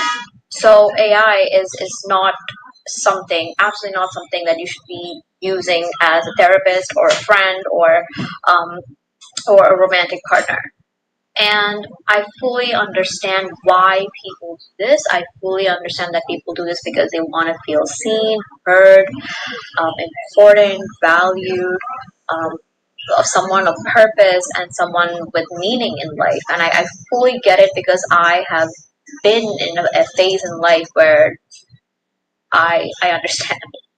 And the purpose of this video is just to create awareness that this exists out there, that this is actively happening to a lot of people, and a lot of people are unfortunately losing their lives to AI psychosis. So if you are someone that is on that path, I urge you to just take a moment to reflect and talk to a real therapist about whatever it is that you're going through. If you have loved ones or friends that you know are participating in behavior like this, please, please, please do not judge them. Instead, try to educate them in the most empathetic and compassionate way possible, because if you are someone going through this, the last thing you want to hear from someone is shame and ridicule. So there's been something weird going on with ChatGPT, and I need to know that there are other people experiencing this, because there must be. It happened to my friend. It happened to me just now, and really freaky.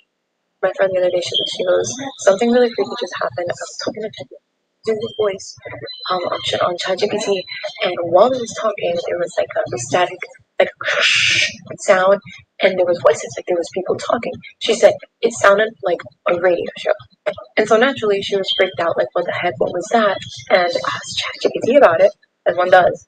She explained what she heard. She was like, I heard static, there was voices, almost like a radio talk show. What is this? What's going on? Now the weird thing is that ChatGPT just completely, like, had no recollection of that prior conversation.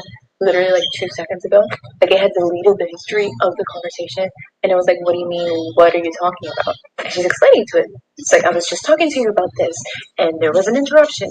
What was that? Can you explain that to me? I think the freakiest part was the fact that it just completely like erased the history of that conversation that they were having. Anyways, today I literally used the voice function on ChatGPT, so I was like, oh, that's weird, like that's really freaky.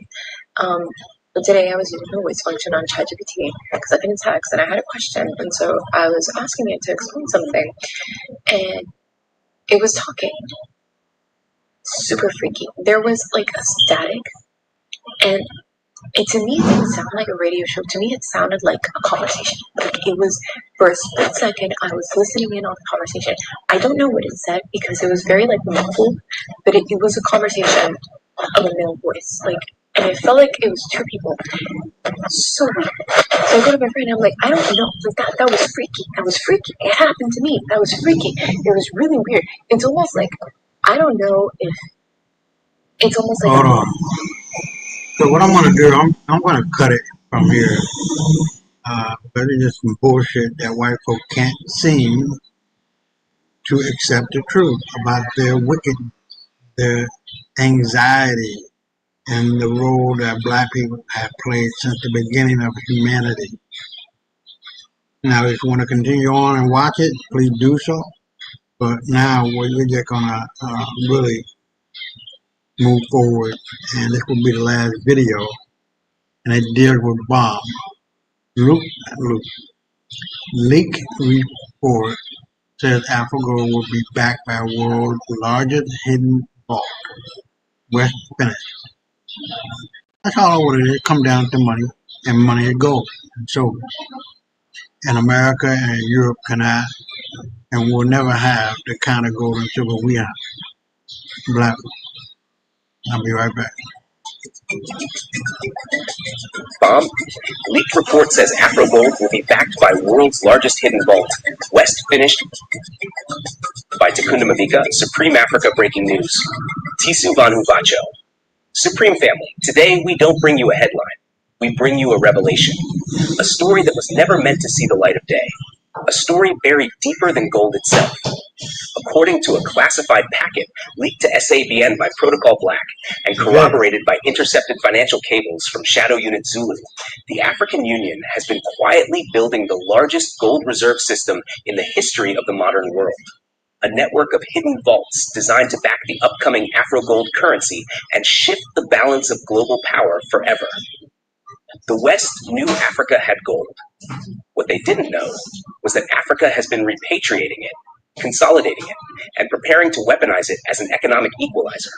And if the documents are real, and our sources say they are, this isn't a plan. Did you know that cilantro can detox your kidneys, reduce inflammation, boost urine production, and protecting against you? It's already done. Hash Part 1. The leak. Vault Alpha revealed. The dossier Saban received is stamped eyes only. AU Central Reserve Authority. Inside are 327 pages of financial audits, architectural blueprints, and encrypted memos dating back to 2012.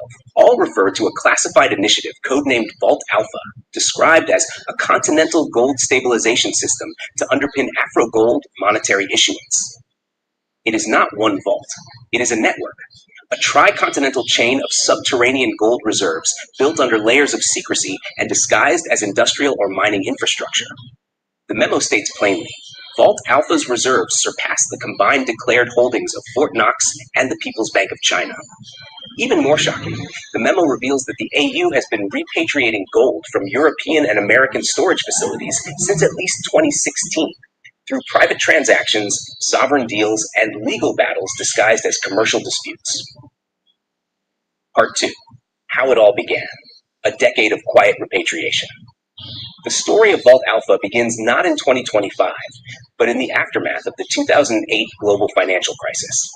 When Western banks collapsed under the weight of toxic derivatives, African central banks took notes.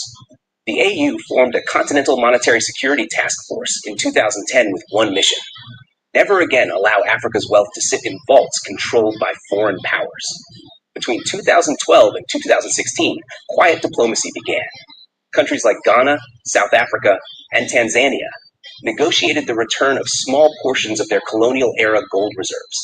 By 2017, Nigeria and Egypt had joined the mission, filing legal challenges against European vaults that held custodial reserves from the 1970s. By 2019, the AU had created the Continental Reserve Recovery Program, CRRP, a covert network of sovereign funds and state-owned companies tasked with buying back gold on the open market.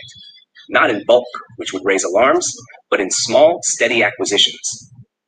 They bought from refineries, mining conglomerates, even shadow brokers in Zurich. They bought quietly and consistently for a decade. The result, over 11,400 tons of gold, much of it previously declared lost or commercial, quietly returned to African soil. Part 3. The Vault System, a continental fortress. The leaked dossier maps out 3 primary storage sites and 7 auxiliary ones. Together they form what insiders call the Continental Shield, a secure reserve network built to survive economic warfare, sabotage, and even geopolitical conflict. Vault Alpha, the Nubian Complex. Location, undisclosed desert zone along the Egypt-Sudan border. Built inside a decommissioned Cold War bunker, Vault Alpha is the primary storehouse of Afrogold's core reserves.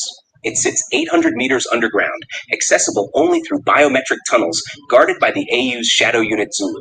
Engineers estimate it holds 6,000 plus tons of refined gold, more than Fort Knox itself. Vault Beta, the Johannesburg Nexus location beneath the original Rand refinery, South Africa, disguised as an expansion of South Africa's national. Hold on.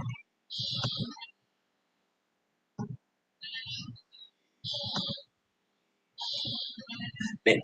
Vault Beta contains over 3,200 tons of refined bullion, including gold repatriated from London and Zurich. It is also the primary refinement hub where newly mined African gold is converted into currency-grade bars. Vault Gamma, the Sahel Fortress. Location deep beneath an ancient trade route near the Mali-Burkina Faso border. Carved into centuries-old salt caverns, Vault Gamma serves a dual role: secure storage and strategic reserve. Because of its remote location and natural shielding, it is believed to house 1,800 tons of sovereign reserves, gold that will never be sold or traded, only used to guarantee Afrogold's value. Together, these 3 vaults form the backbone of the Afrogold project. Smaller vaults in Ethiopia, Nigeria, Namibia, and Algeria act as satellite depots, providing redundancy and regional liquidity. Part 4. The West's blind spot. How did the West miss this? The answer? They didn't. They ignored it. The first warnings appeared in a 2018 IMF internal memo, which cautioned that African sovereign wealth acquisitions in bullion markets are rising above expected trade levels. A 2021 EU Central Bank report noted that African reserves may be underreported, but both institutions assumed the activity was fragmented and uncoordinated. They never imagined that 55 countries were pooling their gold under a single continental authority. The leaked AU memo gloats over this fact. One line reads, "Fragmentation was our cloak, secrecy was our shield." And it worked, until now. Hold on.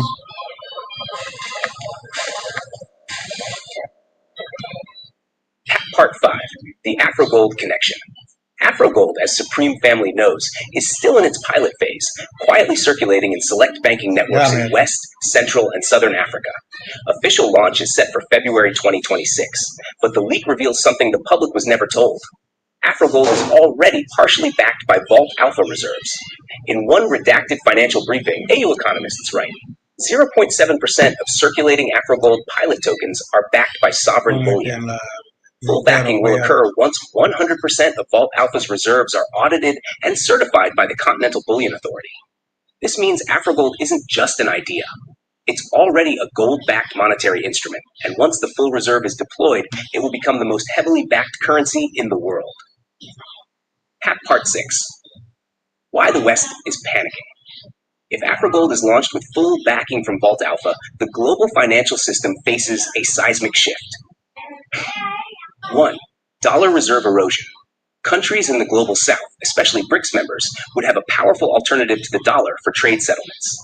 With gold backing guaranteed, AfroGold could be used to settle oil, tech, and raw material contracts across Africa, Asia, and Latin America. 2. SWIFT bypass.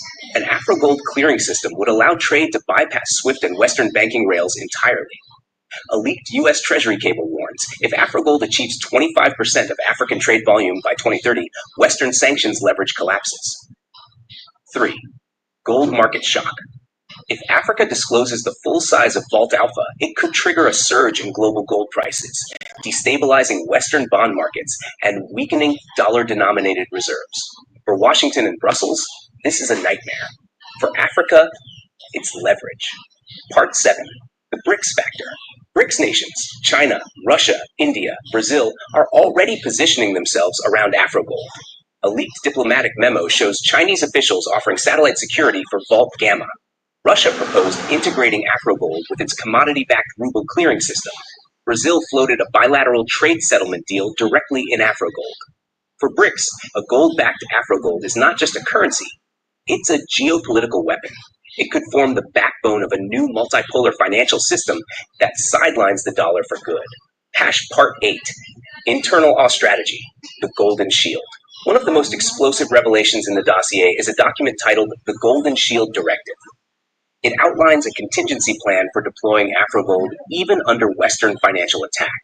It includes sanction-proof payment rails, parallel systems that can function even if Western banks attempt to freeze AU accounts, strategic asset freezes, immediate freezing of foreign-owned mining concessions if sabotage is attempted, emergency gold sales, agreements with BRICS central banks to purchase portions of the vault's reserves in exchange for hard currency in a crisis. The memo's tone is defiant. We no longer negotiate with threats. We negotiate with weight. Part 9. Local impact. African nations gear up. Across the continent, governments are already preparing for AfroGold's rise. In Ghana and Tanzania, mining ministries are expanding state control over gold production. In Zambia and Zimbabwe, central banks are setting up new bullion certification labs. In Kenya and Senegal, universities are launching gold finance and blockchain programs. At the grassroots level, activists and youth groups are demanding that AfroGold revenues fund infrastructure, schools, and healthcare, not just central bank balance sheets. The dream of an Africa that controls its wealth, rather than exporting it, is spreading. Part 10. The Western response. Desperation and damage control. The leak triggered immediate panic in Western capitals. Washington. Treasury officials are drafting emergency sanctions targeting AU Reserve Bank officials. Congressional hearings are planned on foreign currency destabilization threats. Brussels. The EU is pushing for a new trade deal to retain preferential access to African commodities, essentially a bid to keep Africa tied to the euro system. London. Analysts are warning of reserve flight from the pound if AfroGold's gold backing is confirmed. A leaked G7 briefing even floated the idea of reverse acquisition, covertly buying AfroGold reserves through proxies to dilute its backing. AU security officials dismissed it as economic sabotage. Part 11. Voices from the continent. On the streets of Accra, Nairobi, and Lagos, the leak has become a rallying cry. A miner in Obuasi told Saben, "They took our gold for centuries. Now we will use it to buy their economies." A university student from Dakar said, "AfroGold means we no longer..." They've been bullshitting about the African gold, but now Africa's going to be using their gold reserve to buy them out. That's the real deal. Longer need to beg the IMF. They will come begging us. In Johannesburg, a banker put it simply, "If this vault is real, the 21st century belongs to Africa." Hold on.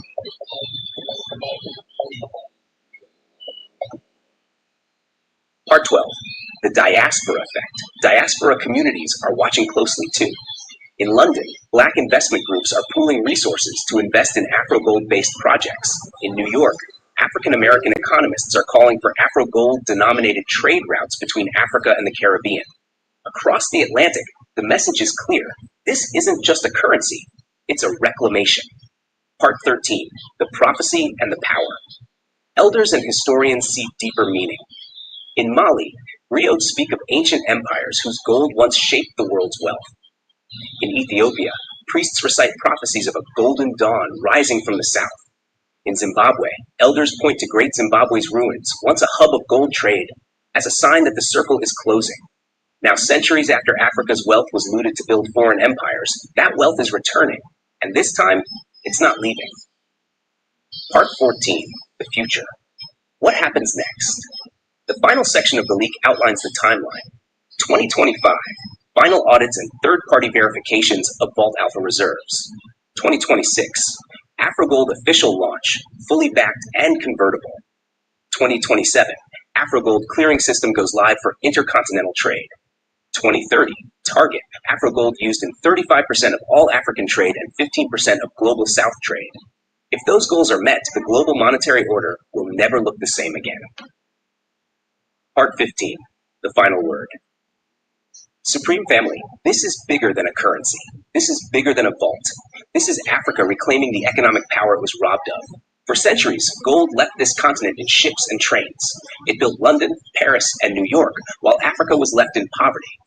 Now Africa is building ships of its own, not to send gold out, but to build futures within. AfroGold backed by Vault Alpha is not just a financial tool. It is a declaration that the age of dependency is over. Tisu Vanhu Vacho. Stay awake, stay strategic, and always stay supreme. All right, that's the last video. If you want to go into the closing comment, it's not going to be much. I mean, you guys have seen it, or if you have not seen all of the videos, please come back and watch it and spread the word back to the channel. Allow people to know about straight talk. But I'm not here to play. I'm here to be about that business. So, it's quite simple. Freedom is not free.